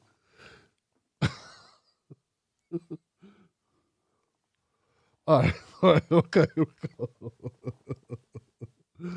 Oh man, that's gonna be a clip. I have to make that a clip, bro. Can I go to 209 though? 209, you alive? What's your name? What's your comment? Hey, what's up, Mr. Black? This is Omar from Modesto, California. What's up, fam? What's on your mind, brother? Hey, what's up, man? I just want to tell everybody, damn, I feel bad for Mr. Smith because I really liked his movies, but damn, it felt like he was a little kid, let out for a while, and he was having a great time until Mrs. Jada didn't like it, and she gave him that look like, you better do something or some shit's gonna happen when you get home. Or you're gonna take this? You're gonna let all these people see that shit and let that go? You're gonna let that shit happen? You better do something. So I think she manipulated him in a way to do that, but that was very, very painful to see. And that's all I gotta say, Mr. Black. Yeah, Omar, give it up for calling Omar. Good point, Omar. Good point. And you know what? See, you callers are so smart. And I shouldn't expect nothing less, man. We all over the country. and outside the country. Phone line, anybody could call up, 319-527-6212, and we got great callers. But here's the point, man. Omar just said, he said, he blames Jada Pinkett Smith for riling this whole thing up. You know what you did to that man. You know you wound him up, put a battery in his backpack and sent him over there to him to do something. And how did she look when he came back? She was smiling. Good job, servant. And she was smiling. Yeah. That was like, she's like the Godfather. Hey, you're gonna eat him. I need you to do the thing, the thing. Do my bidding. We'll do what I tell you to do. Go see him. Go see about him. She like the Black Widow or something. Go see about him. Go see about him. I'll take care of it. Luco Grassi sleeps with the fishes. The other thing is, and this is another perspective, Will Smith, he can't blame Jada just like Chris Rock can't blame his writers. Give it up for that. Yeah, you gotta own your own stuff. You gotta own it. Carry your own weight. So as much as I want to say that, I also want to say, yeah, it feels like, yeah, you can't blame Jada because Will's a grown-ass man. Hey, look, if you 50 and you still don't have your own agency, you still don't know how to tell a woman no, you still don't know how to, you know what I'm saying? You still get the impact. Like, come on, man. Come on, Johnson. And Chris Rock may not have wrote the joke, but he delivered the joke. It's on him.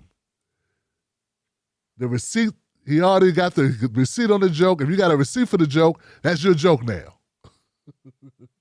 But I appreciate y'all, man. I appreciate y'all. No doubt, no doubt. 479, you alive. What's your name? What's your comment?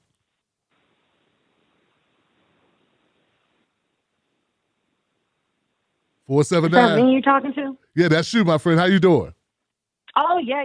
Okay. I didn't hear the 479. I'm sorry. No, the reason I'm calling in is probably a very unpopular opinion. But I'm going to say this. All three of them was wrong. Ooh. And the reason I say that is Chris was wrong for picking on her because she has been out about the alopecia since 2018. I don't even follow Will or her, but I knew about that.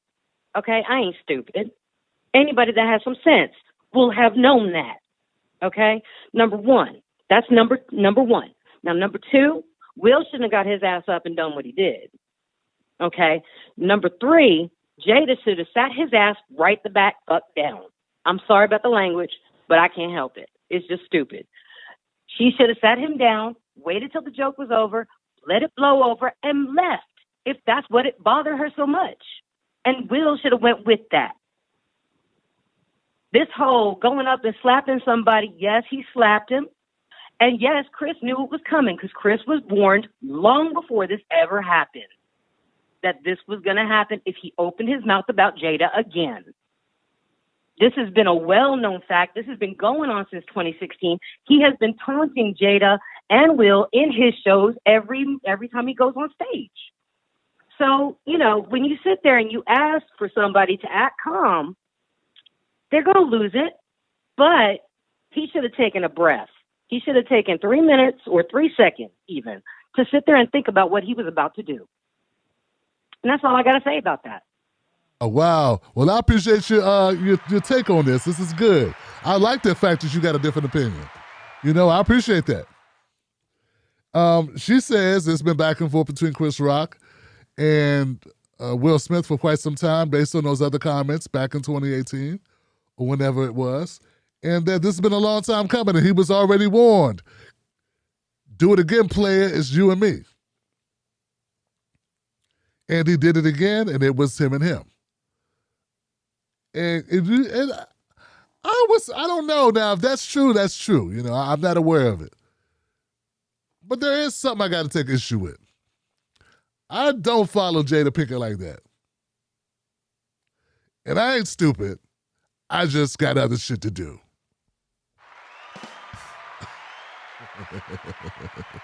Everybody who don't know about Jada's personal issues is not a fool. It's called a job. It's called other stuff in my life. You know, I got other shit going on. So I can't be really, concerned with this. But frankly, sister, like I was saying, I think her hair looks good. Her hair looks good. Her hair looks good. I think she's still attractive. I never looked at it in a negative way. It's just a joke. It's just a joke. But once again, it ain't up to me how you take it. My thing is, you can't get violent because of words in a comedy show. And if it but I agree with the caller. If you're so upset, get up and go. Get up and let your feet do the walking. Get up and walk out instead of, staying there all offended and picking up your Oscar. I'm offended, but I'm gonna take this Oscar though. I know that. Ain't no reason for me to be offended without an Oscar. I'm pissed off, but I'm gonna get this award, that's for sure. Can't take a joke. Jaden sitting up there on his Twitter profile talking about, that's how we do it. I don't like that. Yes, that's how we do it. Okay. That how you do it, player? That's how you do it? All right. Let's keep the party moving, y'all. I got 704 in the house. 704, you're live. What's your name? What's your comment? Shalom, Mr. Black. This is D-Ben Israel from Charlotte, North Carolina. How you doing? I'm good, fam. What's going on? Listen, I'm sad, man. I'm real sad by this situation. Yesterday morning, I got up with my 13-year-old son, and we watched King Richard. I told him a story about how great an actor Will Smith was, and this was an important movie and an important time. And then the flash forward 12 hours to have a 53-year-old man smack a 57-year-old man on national television. I'm worried about our boys. Nobody's talking about the assault on the black male image. A caller earlier said, this only affects me, but this affects all of us. And that black male image is tarnished. So the halfway apology that Will made to his publicist, what example are we setting for these young men who are already overly emotional and don't have good direction? We're telling them this is okay. You get emotional and you can assault somebody. This is what we're saying. I'm sad by that this is where we are today. I'm saddened by that. And we act like this is a one-time thing with Will Smith. He's been out of control lately. Just a little short while ago, I believe it was Barbara Waters was interviewing him, and he claims, there was no infidelity in my marriage because I knew about it. Well, it doesn't matter if you knew about it. It was still infidelity, according to Webster's.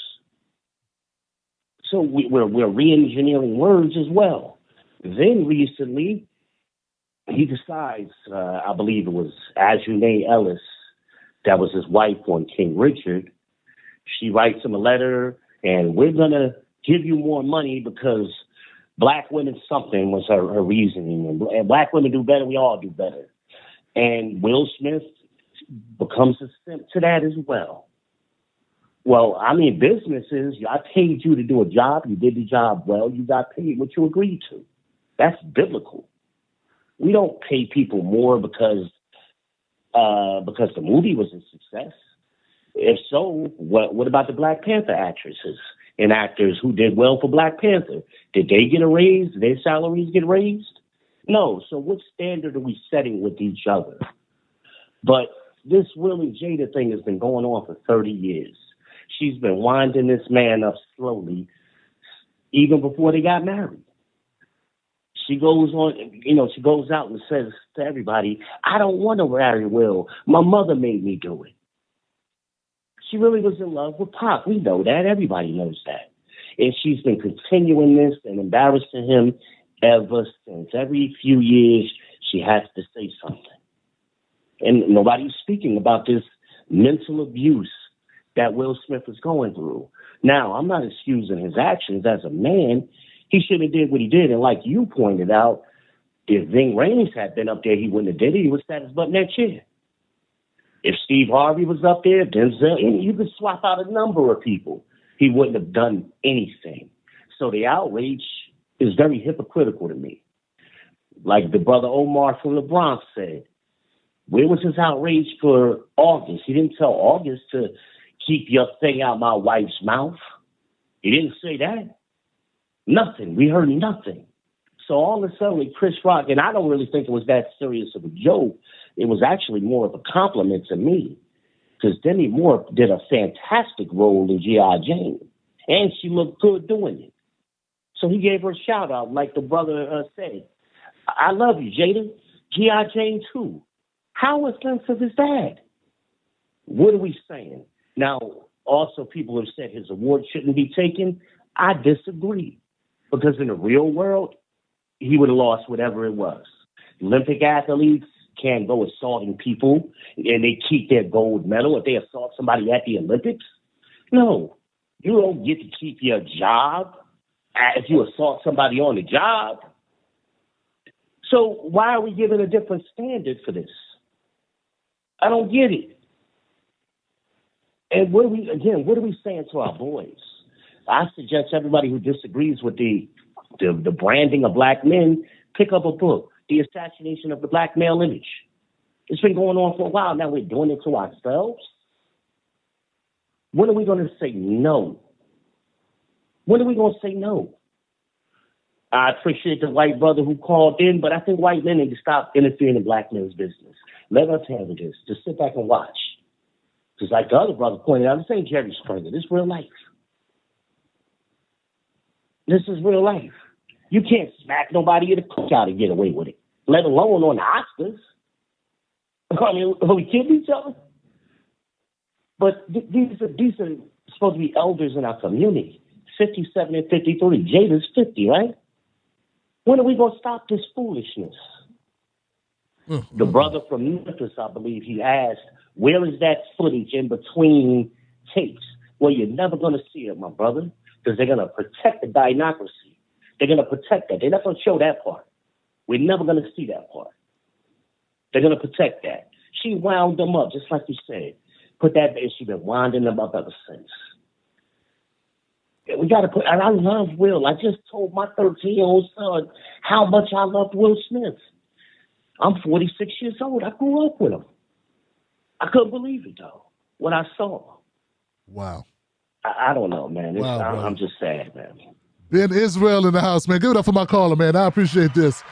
Much respect to this caller for articulating this in a way that's genuine, but also it's far-reaching, and it shows the implications of what this is. And I appreciate it, man. And I will admit, I got a little loose with it. I got a little, feeling good. I'm like, okay, he apologized. You're right. It's a publicist. I saw that Denzel and Tyler Perry tried to comfort Chris Rock and Will and separate them and play it low key and not make this a further spectacle. And I wanted to focus on those things, but you're right, brother.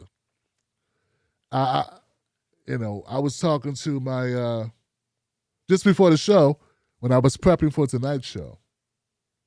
I was in the kitchen and I was talking to my son and my oldest granddaughter. 90 seconds.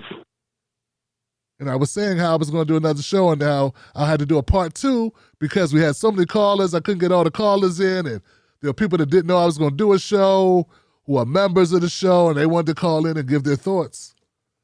And when he said, well, Dad, what's the show about? I said, it's about Will Smith. She said, oh, about Will Smith hitting Chris Rock. And my son's only 12. He's on top of this. He did not. He looked at me like 60 seconds. is that what grown men do, Dad? You know, he looked at me like that. Now, I demonstrate the importance of being responsible and self-aware and having composure. But the actions of Will Smith said something different to my son. You know what I'm saying? So I have to counsel him on that. So Ben Israel's correct. It is this is not a joke. It's serious business. Now, can white people not comment on it? That's a whole nother point. There are comedy fans of all colors, all stripes, and Will Smith has fans 10 seconds of all colors and all stripes because he wouldn't be Will Smith if he wasn't. You can't be the top paid actor for a stretch there for 10 years. He was like the highest paid actor in the world. So you can't be that without having a lot of black support, a lot of black and white support, and particularly white support. As they say, you want to be famous, could you become black famous? But if you want to get rich, you're going to need to become white famous. So you can't say they can't talk about it. In fact, there was a white caller that called in yesterday that talked about going to the Paul Mooney show. And Paul Mooney roasted him and his wife in the audience. And he felt good. He felt lucky. He felt privileged to have Paul Mooney roast him. Exact opposite. So, yeah, Ben, that's the only thing I kind of question that part. But for the majority of your phone call, you know, I well said, brother. Well said, because yes, we must hold ourselves to a standard. It ain't about respectability. It's about, I'm not talking about how white people see us. I'm talking about how we see us, how our kids see us. That's different. I appreciate you, Ben, because that's different. That's not this respectability, or we don't want the white people to see us. Nah. The white people that are worth a damn know people act crazy no matter what color they are, which is what my other caller was trying to say. But those black people more concerned with that, who think that's the way to freedom, that's the way to reparation, that's the way to salvation, or whatever equality or equity, is not letting white people know that black people get out of pocket. Nah, that's not why we are in the situation we're in. We didn't have 100 years of Jim Crow because somebody thought, because Will Smith smacked, Chris Rock. So, yeah. But I appreciate the phone call, guys. I'm going to keep it moving. Make sure we get everybody in tonight. 713, you are live. What's your name? What's your comment? Hello, how you doing tonight? I'm good, fam. Who's this? This is Gene in Houston. Let's not get it twisted. Will Smith works for the money. You act, you get paid. It's not for the award. They can take the award away, and I think they should take the award away because that was unbecoming. He didn't attack her directly. He didn't say, "You old bald-headed woman." He made a reference, as they say, kind of poke fun at her through a reference to a movie. And normally, you don't make a mountain out of a molehill. If she gets upset about it, you pat her on the lap and say, it's all right. He's just being an asshole. But, you don't walk up there and just smack the man. It's like he got it backwards. First of all, you give him a warning. Hey, keep my wife's name out your mouth. Then if he does it again, you go to the next step. He went to the ultimate step and then keep my wife's name out your mouth. Everything he did was backwards, making a mountain out of a molehill. And it was just, like I say, I think it was just uncalled for. I know there's one thing that a caller said earlier, and that's, if a woman gives you that look, that do something look, I don't care how secure you are as a man, you just feel like, oh, I got to do something. But you got to know what to do. Because if they say do something, something's going to happen. But he just, like I say, he just took it all beyond the pale, and that just didn't make a whole lot of sense to me. How at first you kind of laughed along with the joke, and then because she rolled her eyes, and I don't know what happened because they cut the camera away and then they cut it back, and he was walking up there. Like I say, I mean, you just took it to the mountain. He wasn't saying, he didn't say, yo, bald-headed woman, blah, blah, blah, blah, blah. He just made a joke. And it was like, it was a poking fun. And, like I said, we went way beyond the pale. Way beyond the pale.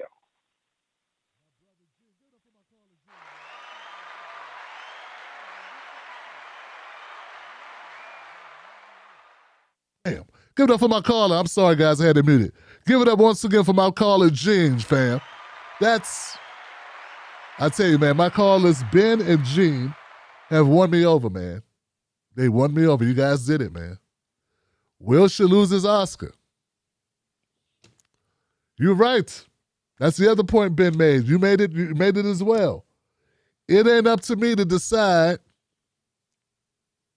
what's appropriate and inappropriate. If assault while receiving the award is not enough to lose the Oscar, what is? Come on, like I'm letting it affect me how I feel about Will's work. Right? I'm letting that affect me because how could I come to that conclusion other than being biased? It's because I like Will Smith. I grew up with Will. I feel like he's embarrassed. His career's going to take a hit. His projects are going to take a hit. That's enough. He did the wrong thing. He's manipulated by his wife. He's a puppet dog. Kicked puppet dog. But now I can't look at it that way. Because an award symbolizes something. And there's agreements and clauses. And you can't get the award and act an ass. Or act an ass the night you get the award at the place you get the award with the people you get the award. And also, I feel even stronger about the joke that Chris Rock said because, hey man, what better joke? He made a joke about movies to an actress. That's a pretty good joke now that I think about it because he's shoehorning in, okay, it's a joke, but it's a joke about the business, about an actress. And once again, Demi Moore, as Ben pointed out, Demi Moore killed it in that role, by the way. Hey, anybody asked Demi Moore what she thought about being compared to Jada Pinkett Smith? Anybody ask her?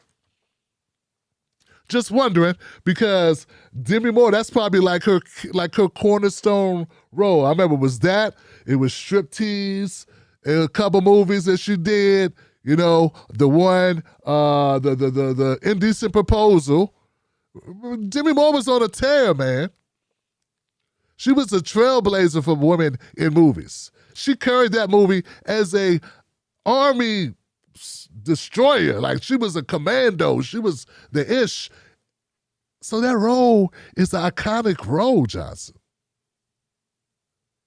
If I remember correctly. That's not a diss. To be compared to Demi Moore is not a diss. Now, when it comes to her acting ability, now maybe her being with that guy, what was this guy she was with? I forget how that went. That seemed a little weird. Now, no diss to her, but I remember something about her relationships.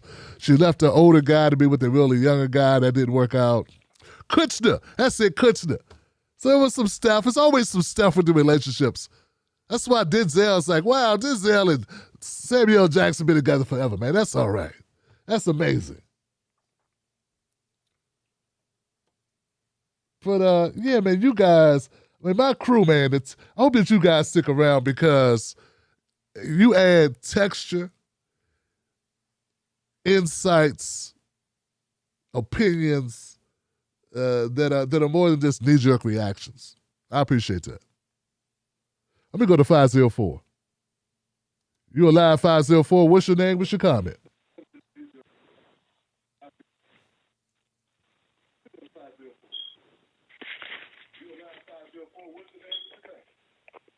Hello. Hey, how you doing? I can't believe I got through. I saw you for the first time yesterday after the Oscars. And I heard you talking about, this situation with Will Smith. And I listened to you until 4 o'clock this morning. That's how much I enjoyed your show, and I made sure I found you tonight. Well, to start from the very beginning, and I'm going to try to make this brief, the situation with Will Smith's wife, Jada, with the boyfriend, that was something that was agreed between the two of them. That's what their marriage was about. It wasn't supposed to be made public. It was made public because this guy got strung out and he started talking. And in the beginning, Jada didn't say anything. She denied it. When he started talking like he had receipts, like they say today, she fessed up. Okay, she admitted it, and this guy was living in the house. This thing been going on for years. Will Smith kept going along with it. When people would say, ask him questions about the infidelity in his marriage, he told Gayle King there was no infidelity in his marriage, but for whatever reason, the two of them don't want to just come out and say, we have an open marriage. Why? We don't know. We shouldn't care. But I saw the whole thing last night from start to finish. When Chris made that joke, the camera went right on Jada and Will. She rolled her eyes. And we as black people know when women roll their eyes, they're not hurt. That's not what we do when we're hurt. And Will wasn't even looking at her. He was laughing. Then the camera went back on Chris. And I think in between time, we didn't see it. I think she said something like that lended itself to, well, what you gonna do about it? Okay, now, this is the first time ever since this whole story started with them, with, their outside activities or whatever, where he felt like he was on national TV and he was castrated. So he had to jump up, okay? And he knew he did what he did to Chris for two reasons. She bucked him up, but he kept it going because once he slapped Chris and Chris took, the high road, then he grew a penis. And then he sat down and, keep your, whatever, my wife's name, that was where the real class, the real class went down the drain. And he said it twice. And everybody knows he did what he did because he could. And then he kind of had his little entourage because all of a sudden, Denzel has all but adopted him. And Denzel been pumping him up and telling him stuff, and I don't have a reason to think that it was negative. But he kind of felt like kids, they had their boys there, right?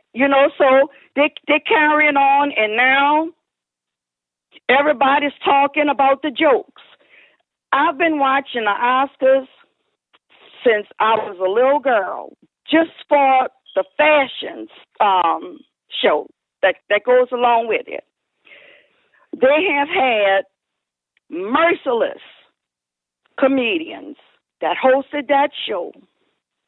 And whether you like it or not, the best jokes are the ones that hit below the belt.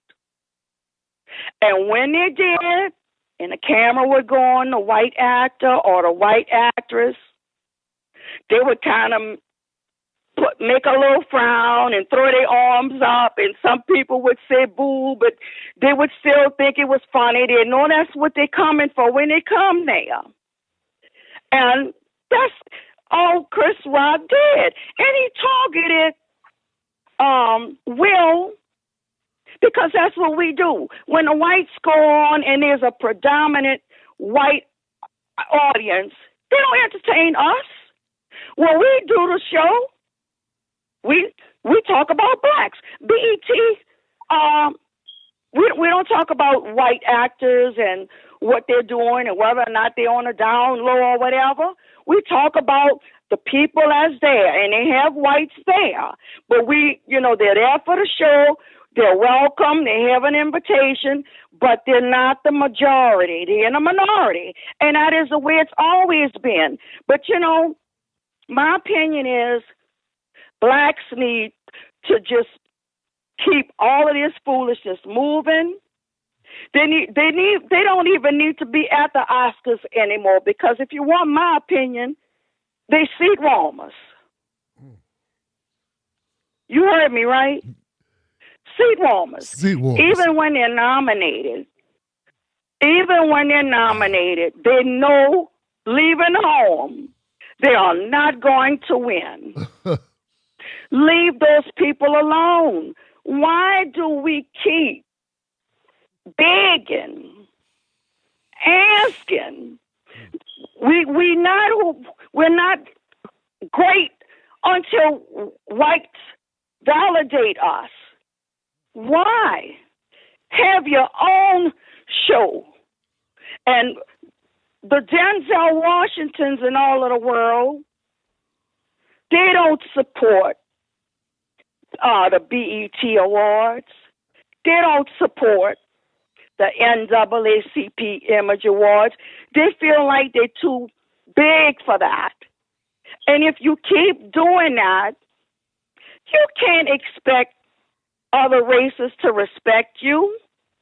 And we're the only ones that can't move on. We can't. The Italians weren't accepted when they came to the United States. If you do your history, a lot of them went to New York. They were ostracized. So much so, you could call the police and say 50 people just got murdered, and the police would not come because they did not value their lives. Okay, when the Chinese came, a lot of them went to California. They were ostracized too. Nobody knows that's why we have Chinatown. You see where I'm going? Yeah, I get it. Chinatown. That's the history. That's how we have Chinatown. Now, it's a tourist attraction, but you don't see wholesale Chinese marrying Caucasians. You don't. You don't see wholesale Japanese marrying outside of their race. Okay. They refuse to stoop to that level. Jews will never forget the Holocaust. They will not forget it, ever. And they're not waiting for nobody else to tell their story. And they stick together. Why are we still begging? I mean, you keep knocking at a door that will never be open to you. All right now, sister. Never. I got to leave it there, but thank you for the phone call, sister. I appreciate it. Wow. She took this opportunity to unload 20 years of grievances on the Tim Black Show. 20 years. Everything, every thought she thought in her head about race and people. Let me dump it right here on the Tim Black Show about this. I don't think this is that big a deal that it's Jesus Christ. That we need to go hear about the Italians dying 50 in a row and no one caring. There's a difference between the Italians and the Jews and the Japanese and the Chinese. There's a difference. And here goes the difference. They are not black. That's the difference. So, you can't compare 100 years of Jim Crow, 250 years of slavery or whatever it was. It's no comparison. But I'm not saying it's not a vital. I'm not saying it's we shouldn't think about these things. We should think about them. It's just when you start getting to the comparisons between other people, like some of these other people you mentioned have countries they can go back to where they still are in charge. And also, let me also update you, sister, and remind you that BET is owned by white people. Yeah, Johnson sold that channel 15, 20 years ago. So that hasn't been. So if they supported it or not wouldn't matter. It's just, it's not a black-owned entity. Just like the Oscars is not a black-owned entity. But like going to the Oscars is like going to the company picnic. You know what I'm saying? Like that's a part of, so it's kind of comparing apples to pizza. Because BET don't have any real connection to Hollywood or movies being made. But the Academy is an organization crafted, created, manifested, and maintained and originated as an arm of Hollywood, as a part of the industry. BET is just it's like TBTV with more money on it. It's like TBTV is the name of my network, my LLC, my company. And that's just a media company, just like mine. It's a media company. So anyway, but interesting phone call. Let me keep it moving. Let me try to get these callers in here. I don't want the phone line to cut out on this. Let me go to 818. You're live. What's your name? What's your comment? What's going on, Tim? This is Charles out of Cali. Charles, what's on your mind, Charles? Man, how did we miss the nutty professors on this one? Brother called in earlier and said, what happens if Eddie Murphy and Dave Chappelle say something? They already did this in the Nutty Professor. What happened? When he was talking about Eddie when he was fat, he cried. Oh, man. And then when he got slim and sexy, what happened? He got up there, roasted him, and whooped his ass. So it just happened in real life. I don't care either way, really. I just think Chris Rock missed the opportunity. This is an opportunity. We could have talked shit about white people all night long and gave black people all the praise and still kept it funny. That way we could have psychologically fucked them up, make them look all goofy and make us look regal. Make them want to invite us back every time. Wow. That's all I got to say, Tim. Wow, have a blessed night. And don't stay too long, man. I know Mrs. Black would love to feel Tim in the bed with her tonight. What the hell, this brother, disrespectful. Disrespect. Keep my wife's name out of your mouth. Keep my wife's name out of your mouth.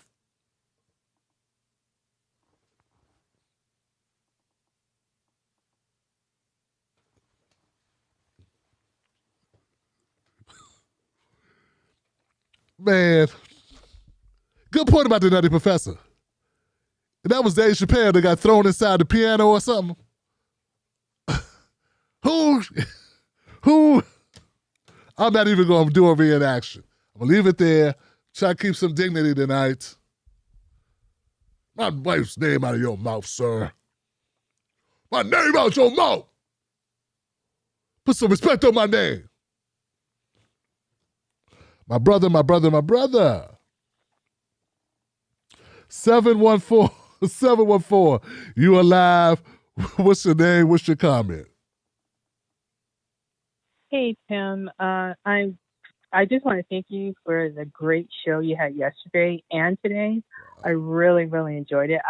I'm also on the West Coast, and I didn't bother with the Academy Awards. I never bothered watching that crap. But this was very illuminating, and you had some really, really great callers. What I wanted to say was, where was security doing all this? Since when did they allow somebody who wasn't called up to accost the MC of the show? What the heck is going on there? And then they let him go back and start chipping again. He should have been shown out. what in the heck was going on? And that's what made me think that this was all like a put up job. Then I saw the whole clip, and now Will Smith is an idiot. He's just given all kind of fodder, not only to Chris Rock, but to Dave Chappelle and Ricky Gervais and all these other acerbic comedians. So it's going to be a free-for-all because they put their lives out there for everybody. So, I'll be very interested and entertained with the dog pile that's about to happen. So, well, that's all I wanted to say. Thanks again, Tim, for everything you do. Wow, what a great call. Thank you, sister, for calling up. I appreciate you. Good point. Good point. It's like, I think I did a good job. I think we're doing a good job, but did somebody find something else to add to make it even better? Security. Security. What? Where was the security? Excellent point, sister. Where are the security guards when you need them? Don't they have security? It could have been like that movie, The Joker. You guys seen The Joker? Anybody seen The Joker? The new one. With Robert De Niro and the guy with the name Joaquin Phoenix. Yeah, you saw that, right? Hey, man, you can't take things past people. Don't put anything past people. People are going through all types of issues. You never know.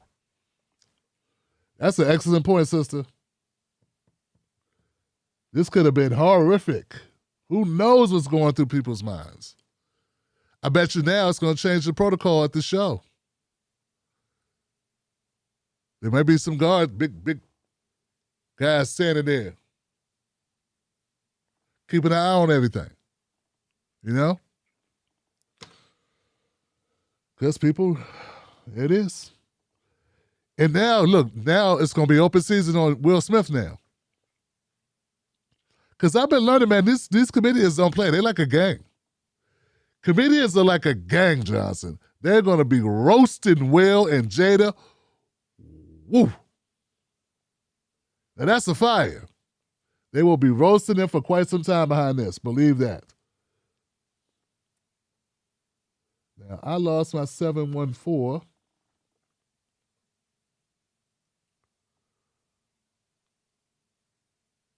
Let's go with 713. 713, you're live. What's your name? What's your comment?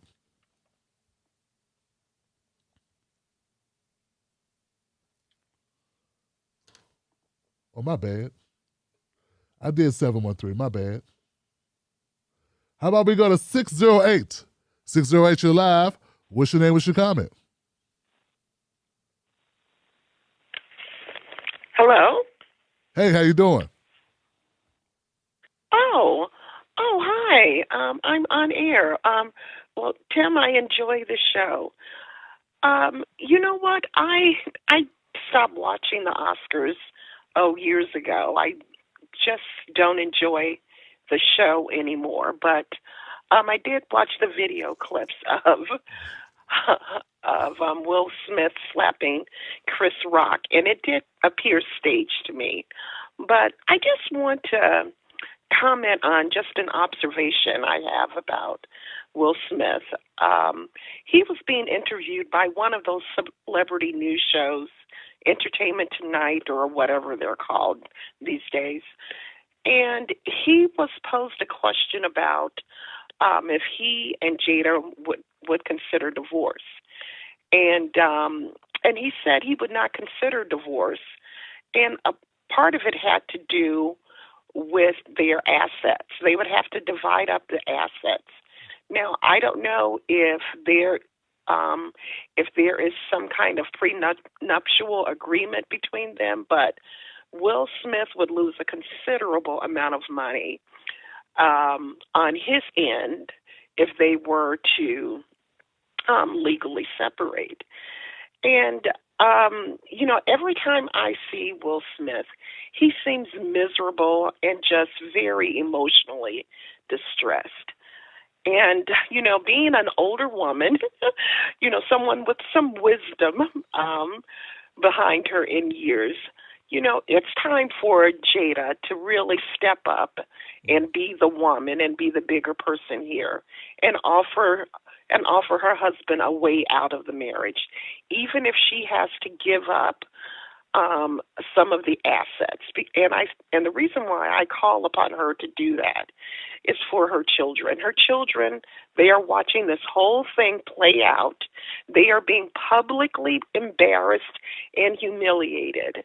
And I am divorced, and there comes a point when yes, you should have an asset, but you have to say, I've got to move on for the sake of my children, for my own emotional health, and for my own future.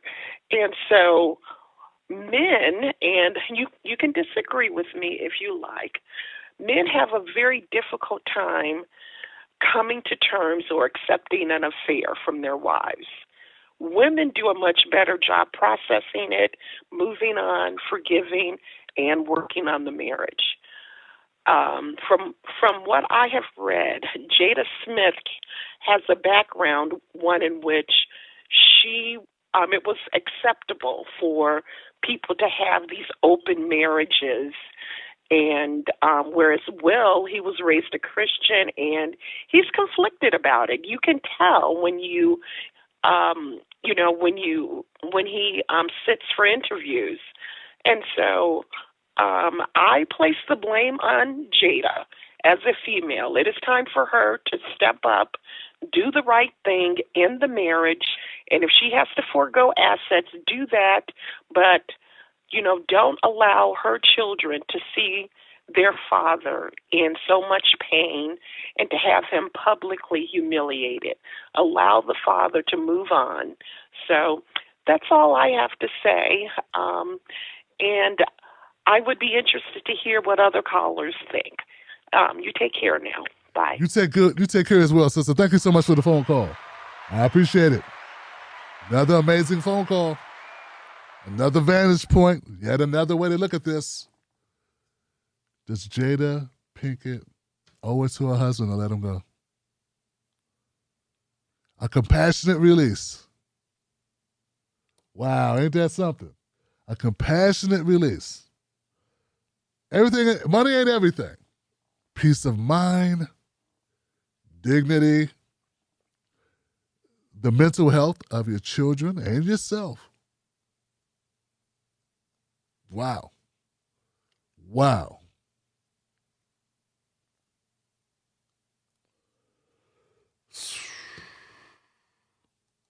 I'm going to keep it moving. 919, you're live.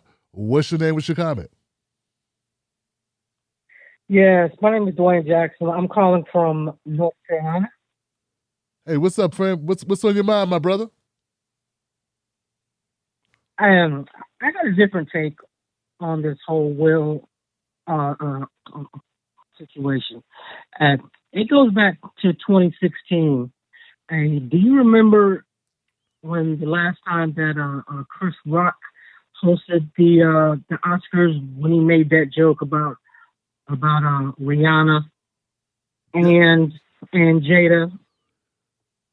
I remember the Rihanna. Yes, I do remember. Yes. Yes.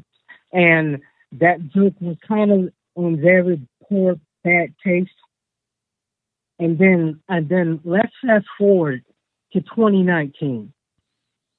Chris Rock did a documentary, a doc about good hair. And the thing is, he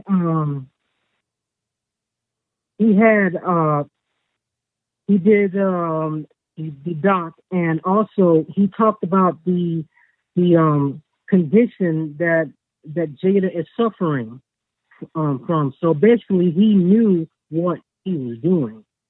So basically, then fast forward to 2022, and then we all saw the incident.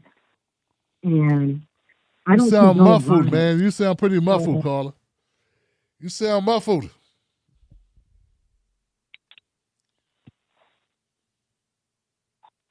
Is that better? Yeah, that's much better. So you said because he talked about Okay. alopecia, did that mean he knew about Jada Pinkett's condition? Yes, he already knew about it because of the docu-series that he made in 2019. He said she has alopecia. Yes.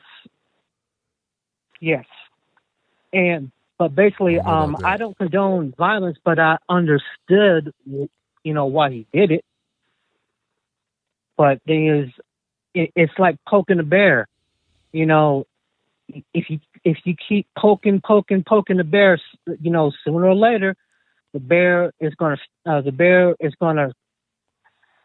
slap back. But sometimes in life, comedian or not a comedian. You're asking, hey, look, Dwayne. Poking the bear, you mean this slap is poking the bear? This is striking back, slapping a man in the face? Have you ever retaliated against someone, and what did you do, brother? Anybody ever poked you, bear? Yes. What'd you do, brother? You slap him? I knocked him out. You knocked him out. Why don't I believe you, Dwayne? Huh? Did you go to jail? I don't know if I believe you, but did you go to jail, Dwayne, for knocking him out? Wow. No. They didn't do nothing, huh? They just Because knocked him out. Go ahead. I was in the military.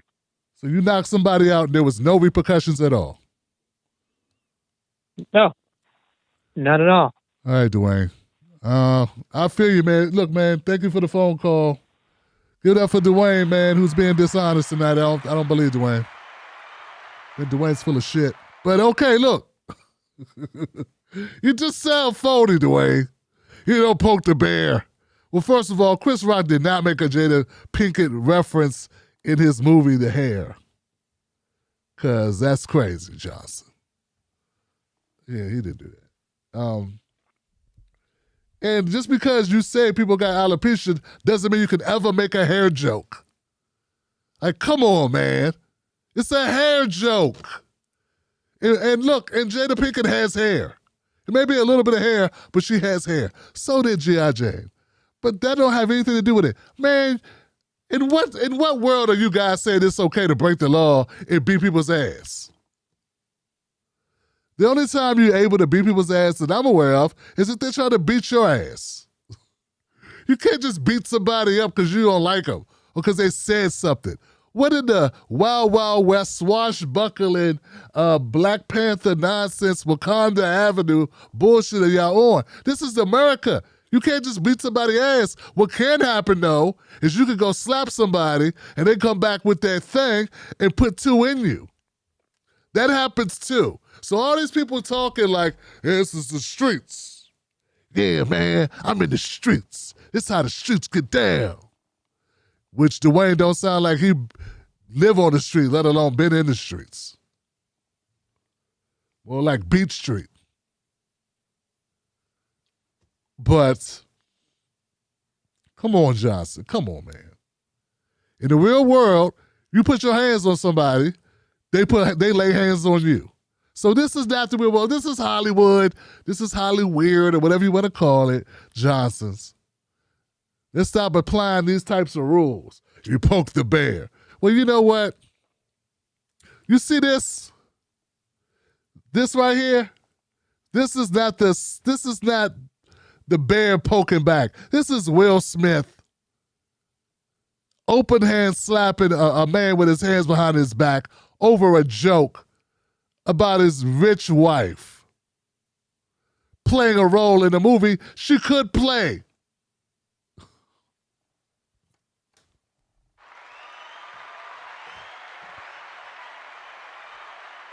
Like my other caller was saying, it's not like he said, your bald-headed wife, your stupid old bald-headed wife sitting up there with no hair on her damn head, looking like a damn Martian. Like, he didn't say that. He made a insightful, correlation between Jada Pinkett Smith and Demi Moore in a role that a woman had short hair. Not exactly the worst, most taboo joke to make. Y'all just some candy asses, man. Where I come from, you put your hands on somebody, you get dealt with. I don't know about the new people. These new people that came out, but they came out last week. This latest edition of Black people that came out where people can get pissed off and lay hands on somebody and nothing happened. You ask me, Will Smith is lucky that Chris' bodyguards didn't come pummel his ass. They would have been well within their rights to attack Will and body slam his ass. And then Will's guards went down. This could have been like the brawl in the palace, Malice in the Palace. The stands start emptying. All of a sudden, people running down, picking sides. Come on now. And they get dirty out there. Philly versus New York. I don't know, man. I'm about to put my money on New York, Johnson.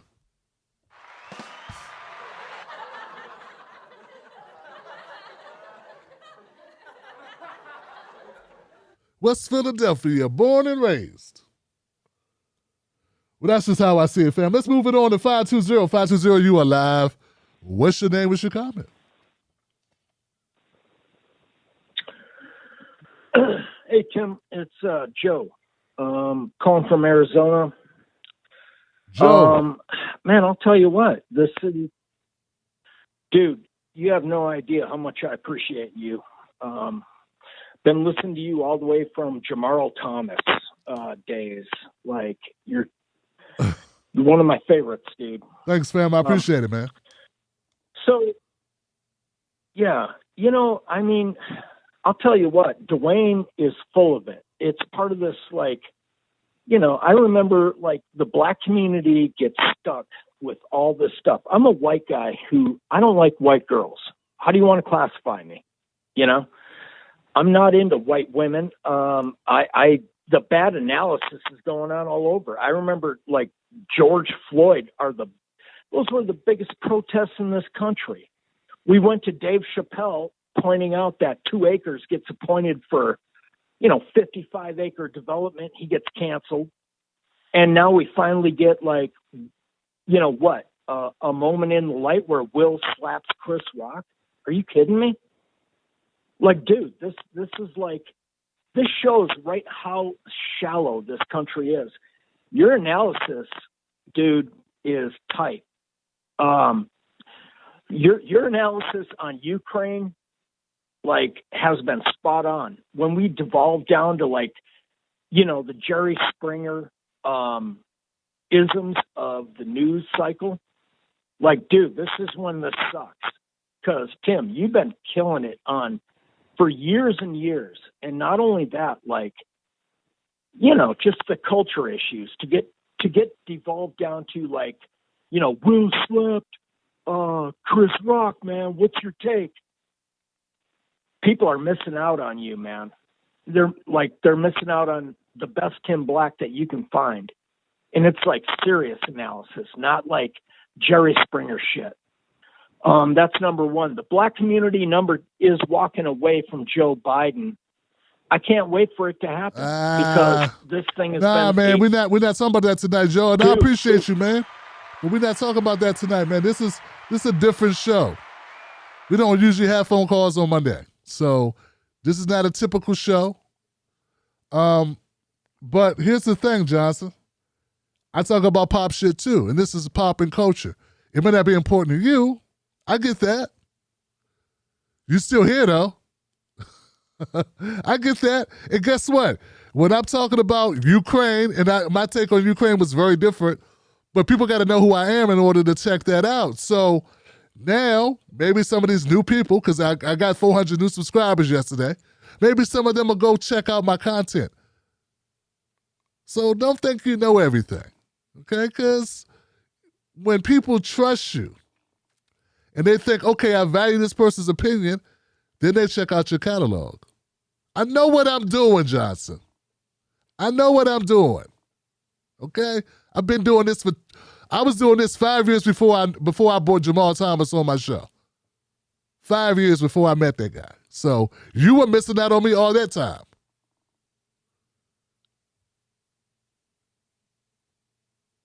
Everyone's talking about Ukraine. It's crowded. We've already had that conversation. there's really nothing else to say until they do a ceasefire on that shit.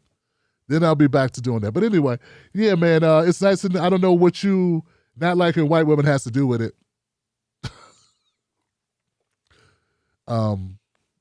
It's kind of out of point. I don't get it. But yeah, man, like, yeah, don't underestimate, man. I have a plan.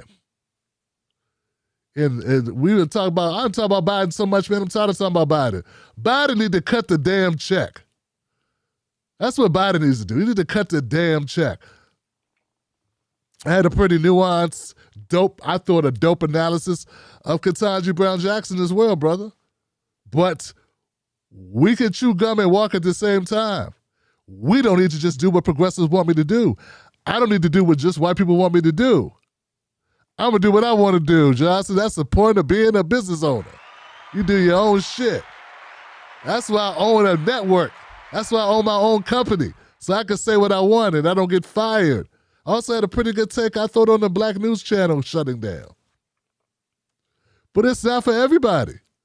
So I'm going to go to the next call. I'm glad you listened to the show. But I'll take it from here, Johnson. I'll take it from here. 916.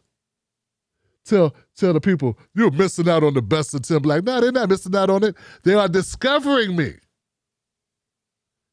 They are discovering Tim Black. There you go. Don't add that part. They are finding out who the hell I am. 99% of the world has no idea who I am, Johnson. And until I get a big marketing budget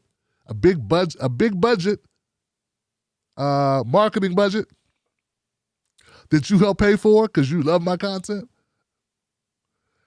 I had to do ways to let people know I'm alive, and that I exist, that I'm relevant. They don't know I interviewed Dr. Cornel West and Andrew Yang and Bill Duke. They don't know that. So they're going to find out now, hopefully. All right. 916, you are live. What's your name? What is your comment, my friend? Tim Black, it's Information Man, brother. How you doing? Hey, what's going on, brother? What's happening? Let me get my, feel like I can hear you better now.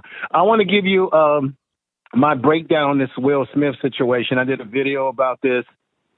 The bottom line is, a man does have a right to defend his wife, but I don't think I agree with you. I don't think this whole thing about this joke with Chris Rock was a time and place.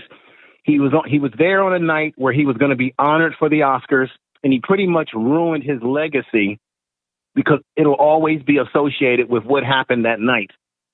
He also was a distraction. You don't agree. Hold on a second. Hold on. You said you don't agree with me about what? No. I said I agree with you. Uh-huh. I agree with you, brother, as it relates to him trying to defend his wife over a joke from Chris Rock. That I agree. I agree with your position from yesterday. Not against you. No, I agree with that position. Okay. Because of the fact that I'm saying to myself, if you're really trying to defend your wife, there's so many things you defend your wife for, like if someone puts their hands on you. The issue here is that he has a relationship with Chris Rock. They've known each other. Yeah. He should have went back into the green room. He should have pulled him to the side and talked to him and said, hey, man, I didn't like that. Get out there and speak to the public and say you apologize. As a brother from a black man to a black man, that should have been first of all.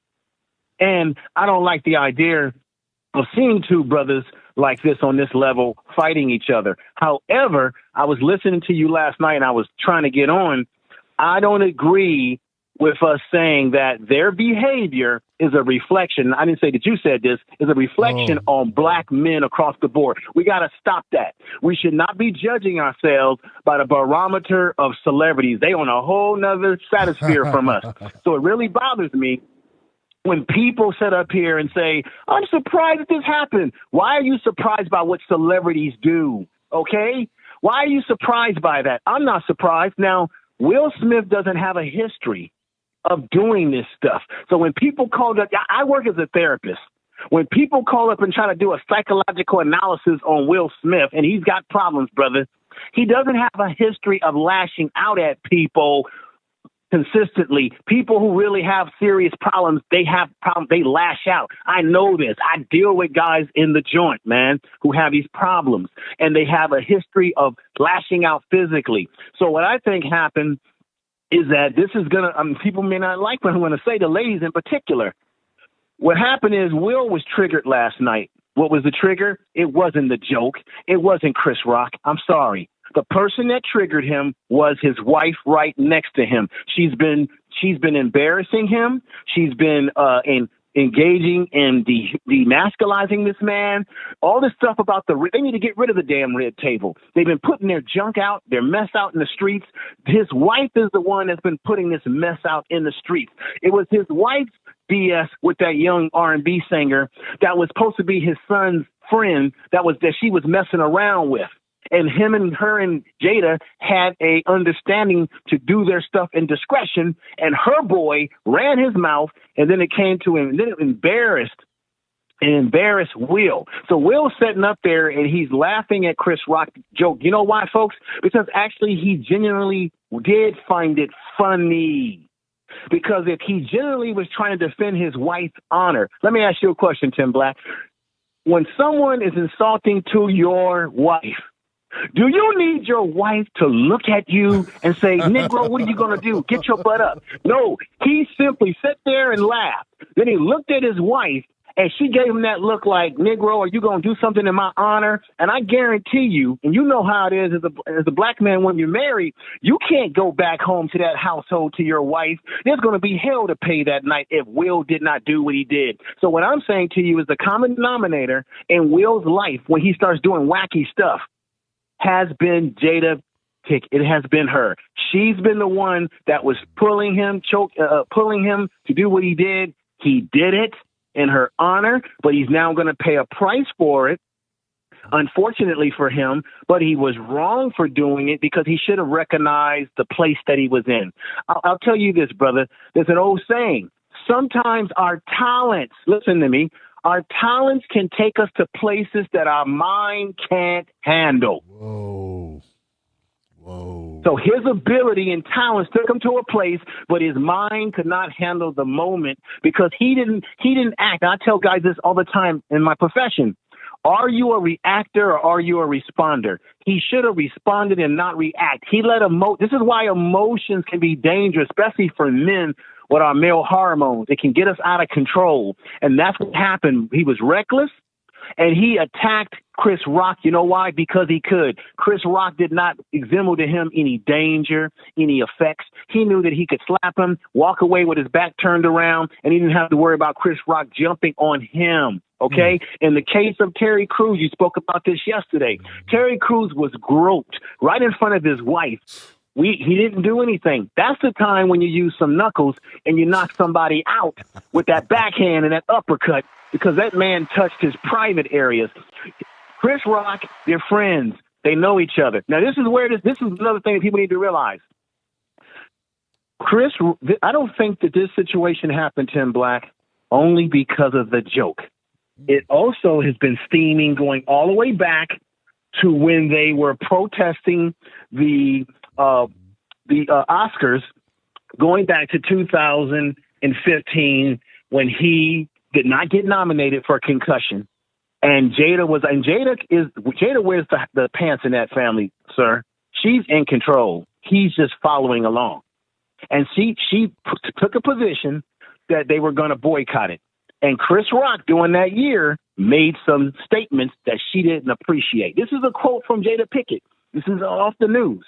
She said this in response. Hey, now, so if she doesn't like Chris Rock, look at how she brushed it off when he said something about her some years ago.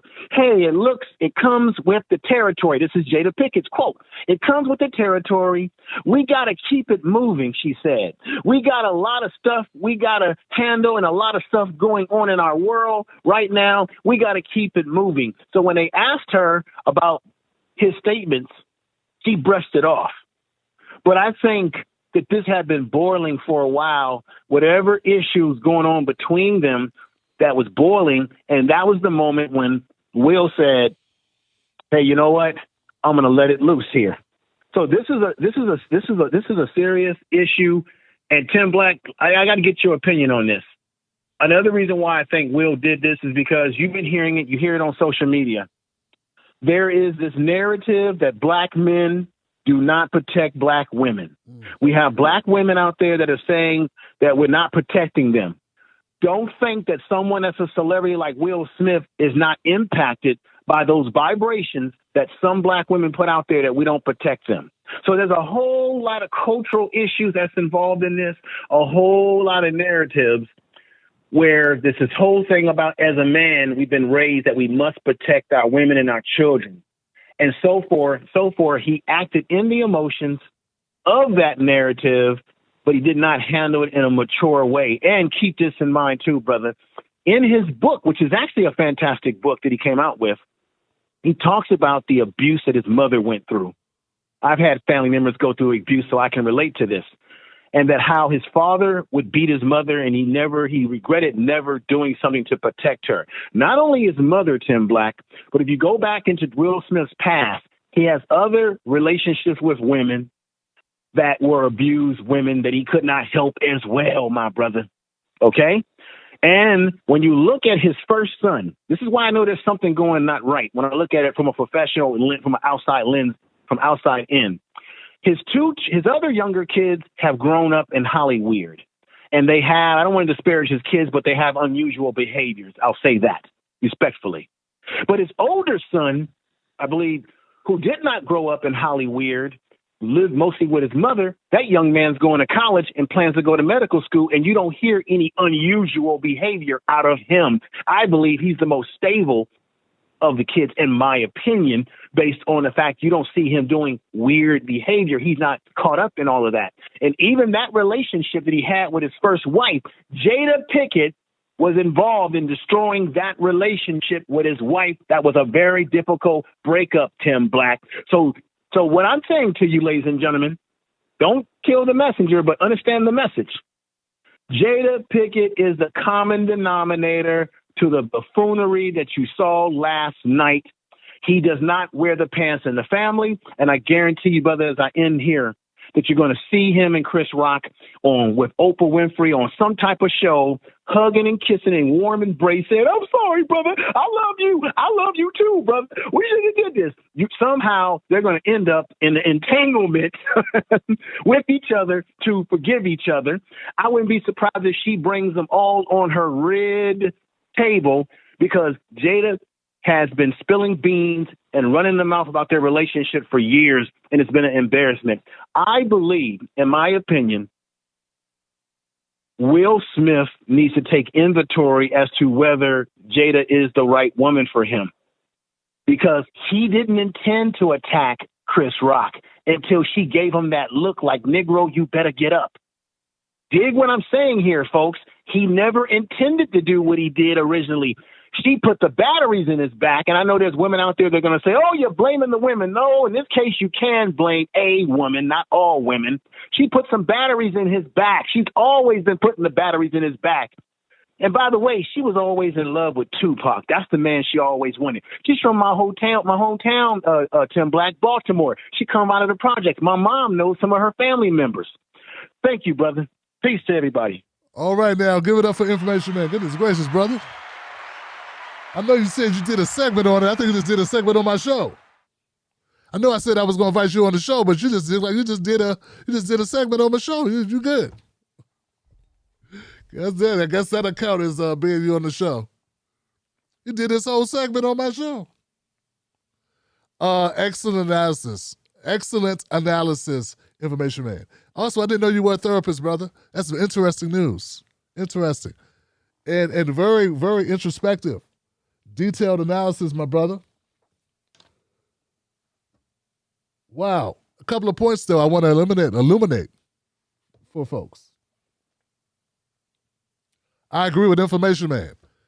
And I understand I understand the thought process behind it, where black people are concerned. They don't want this to reflect poorly on black men. And that happens when you are a minority and the larger majority of the how would you say it, the dominant society, when people point at you. And they say, look at you, look what they do, look what they do. And there's no winning that battle, guys. We can't win that battle. There's nothing we can do. No matter how many great, there's all the greatness that we've done that was on display at that show. We're going to talk about the thing that was negative. And don't get me wrong, if it was white guys going at it, we'd be talking about it, but it would not be indicative. No one would use that as an indication of how all white men are. No, but all white people would be sitting back going, oh my God, this makes us look bad. They would be saying that makes that particular person engaged in that activity look bad, not the group. But that's something that we deal with being black people in America. This is what happens.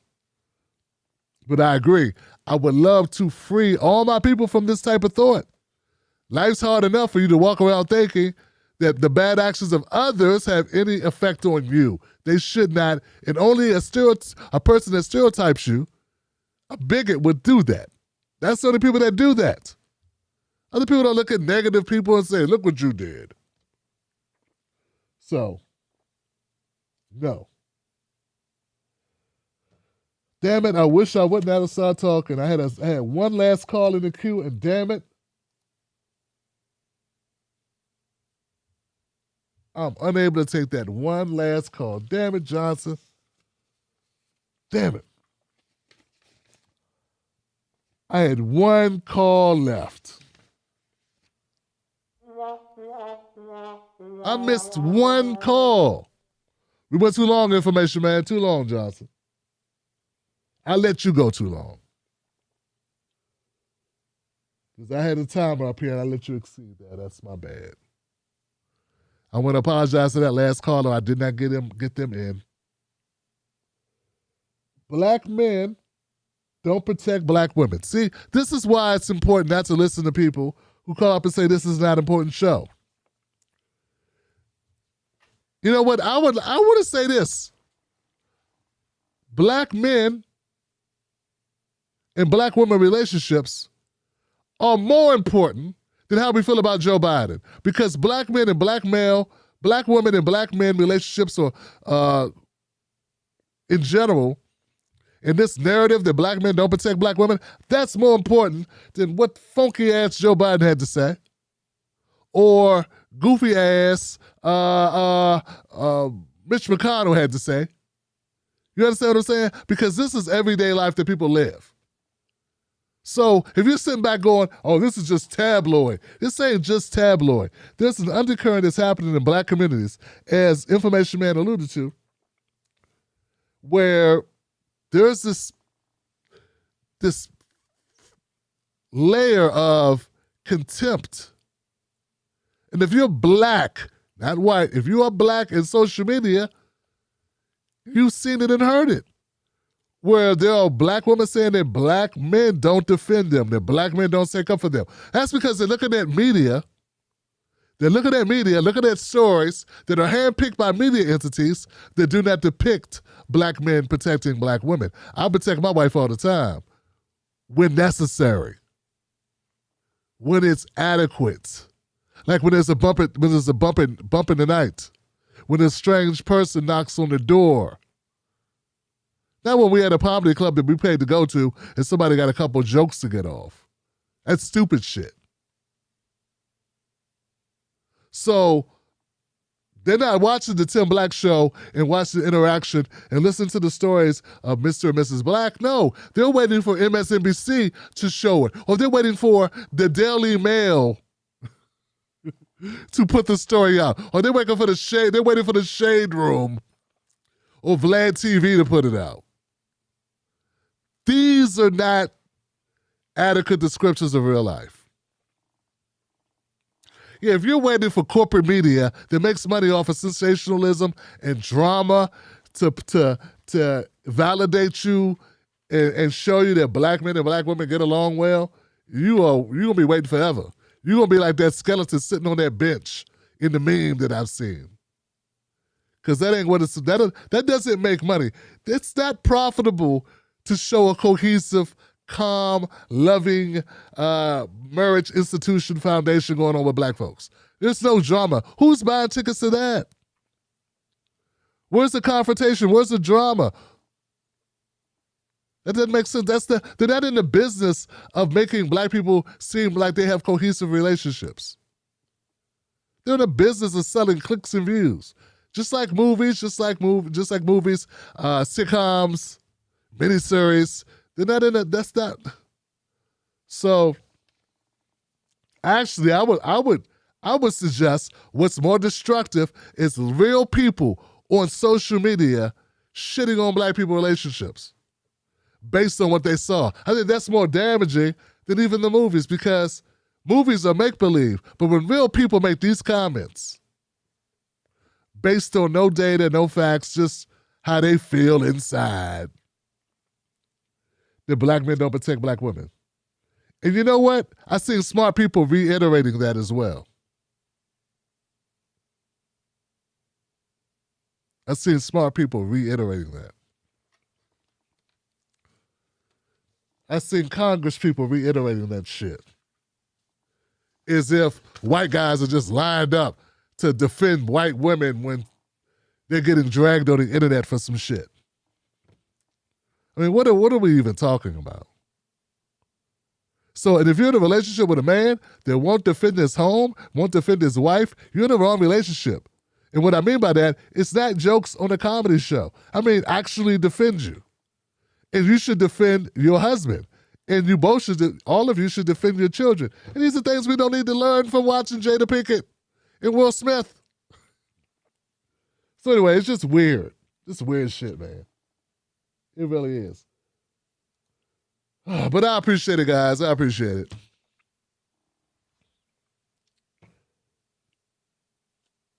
I want to thank everybody who called into the show tonight. It was a good show. Good show. These things are important to us, and that's all that matters. They're important to us. It's not the most important thing to us, but it's enough to hold your attention and give you something to think about. And I think we gave ourselves something to think about, and we had important phone calls and important conversation.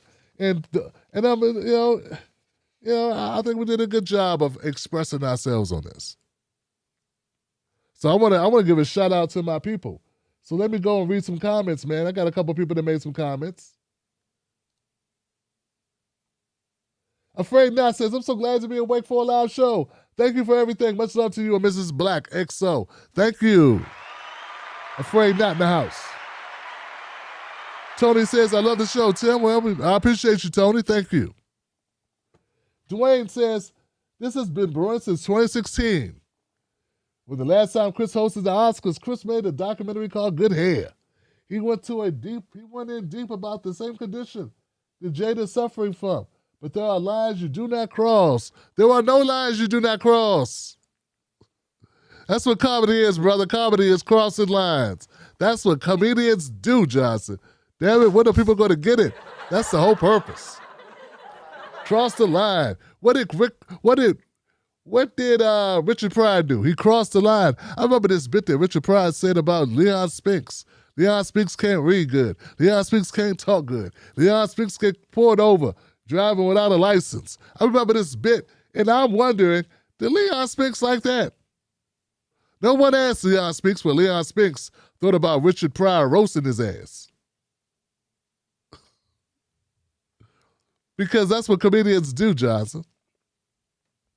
There are lines you don't cross. You mean like extortion, right? Bank robbery. Touching people without their permission, right? You don't mean jokes, do you?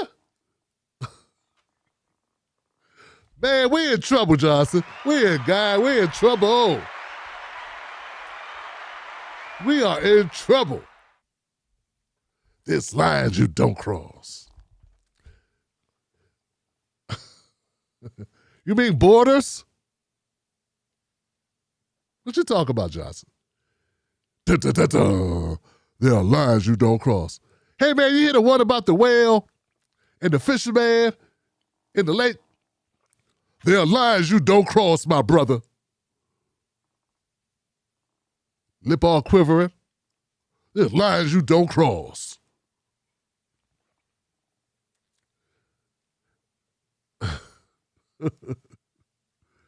Somebody shut up at school. That's fine. But don't you tell those jokes. And shut the kids, man. Yeah, I know. Watch the jokes, though. We need help. We need our heads examined. I guess that's what the progressives are trying to say. As long as you don't cross. Major Davis in the house. Thank you, Major Davis. Keith West is in the house once again. Much respect due to the Full Pack family chauffeur of tonight. The chauffeur, that's what I'm doing, man. I'm driving the Wolfpack. Great session tonight, TB. Keep doing what you do, man. Love the way our community keeps coming through. The family's growing. Cut the check. Wolfpack. B1. See, that's what we do, Johnson. That's what we do. Silly Boo in the house, my sister.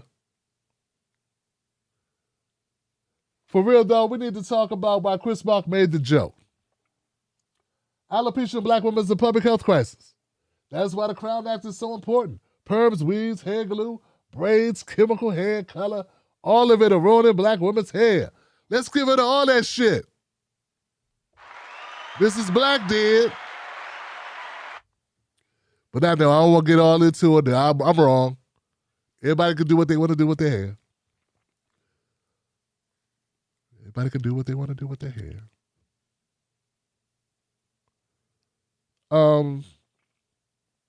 He made a joke because he's making jokes. Yeah, Chris Rock, like, don't get me wrong, I've had problems with certain jokes Chris Rock made. Remember the joke about there's a difference between black people and N-words? I didn't like that joke. But no one smacked him in the mouth for it, though. I did not like that joke. It's probably his most famous joke. I didn't like the joke. I've never liked the joke.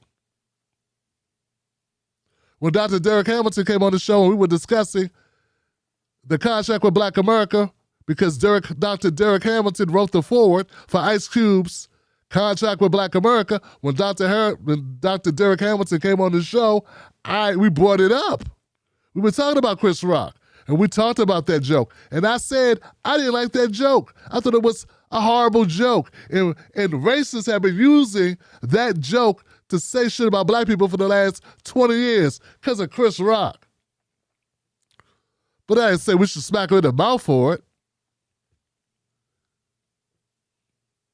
I'm not saying somebody should meet him outside. Because people get to make bad jokes, Johnson.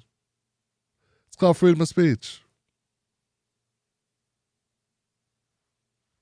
I don't have to agree with everything. I don't own the world. But Silly Boo, that's what I look at it like. It's because he makes jokes. And sometimes they work and sometimes they don't.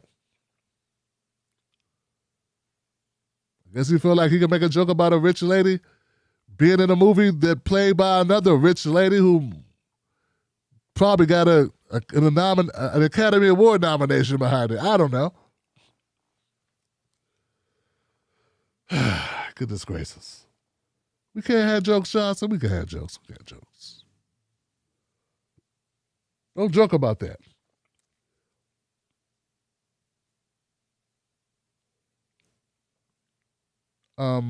Like I said, we don't have to like the joke.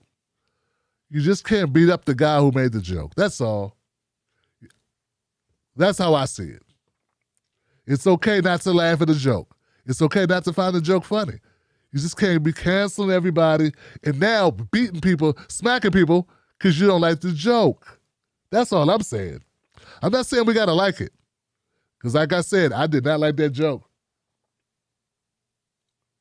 Oh, man, these assholes are in my comment section again. Okay, David Melford. Men walk on the traffic side of the street when holding hands with their wives. Don't we know it, Johnson? That's how I was taught. That's my mama taught me that.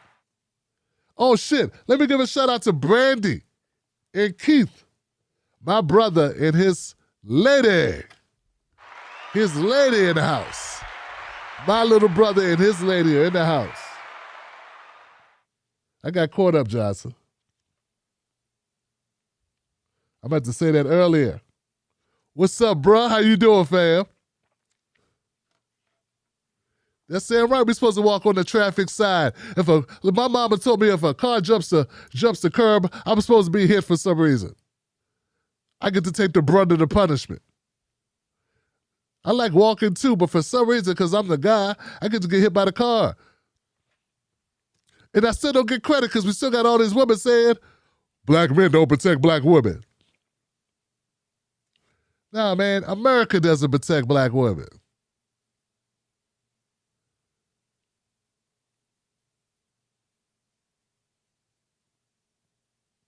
Julia Thompson said, Chris Rock ain't crossed the line. People acting like Jada got cancer.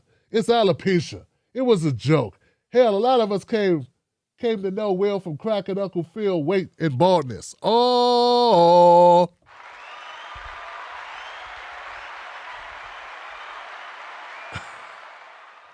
And look, as a person who suffers with both things, who struggles with both follically being follically challenged and weight, I appreciate your message.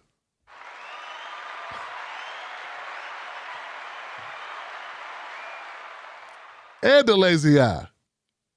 Damn, I got the band, Johnson. You can't make no jokes about me. I got a lazy eye, I'm overweight, and I'm bald. Give me money. All right, guys, thank you so much for calling into the show, being here. I appreciate you all. Wolf Pack in the house. We back tomorrow because the show goes on. I'm Tim Black, Real Tim Black on Facebook and Twitter. Like this show, become a member of the show. Don't just like the show, support the show. We keep doing the shows because you help support the shows. Can't do the show without the people. That's how that works. That's all I got, Johnson. I'm Tim Black and that on Instagram. We'll be back with more phone lines. We'll be back with more pause with Tim Black. That's it. That's all I got. Mrs. Black, I'm home. Wolfpack.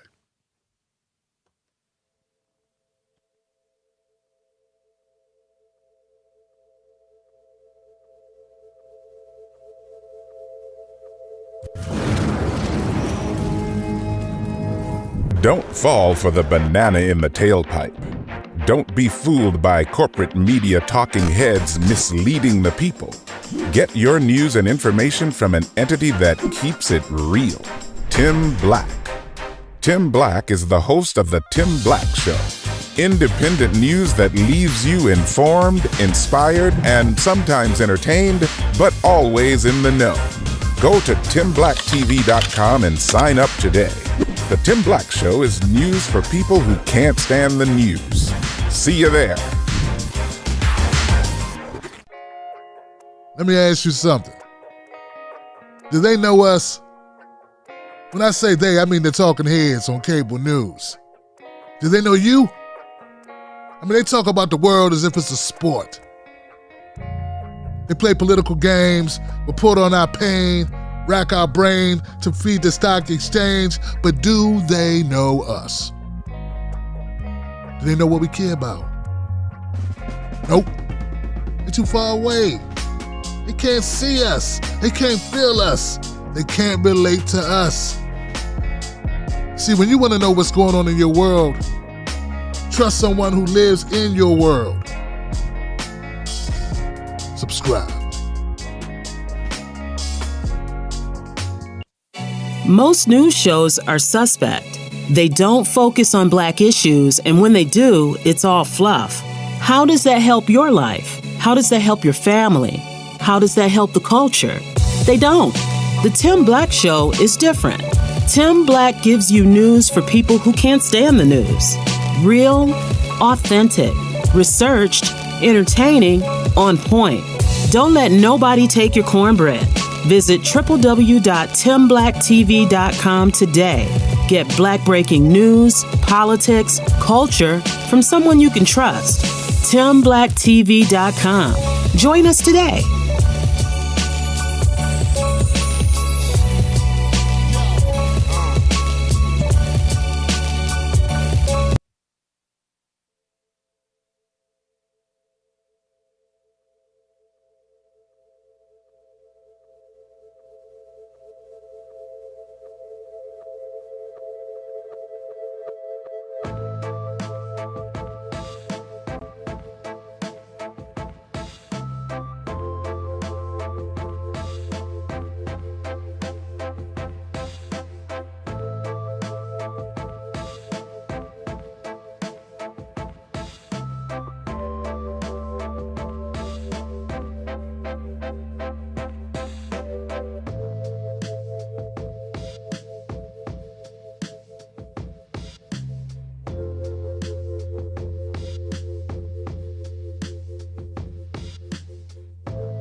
will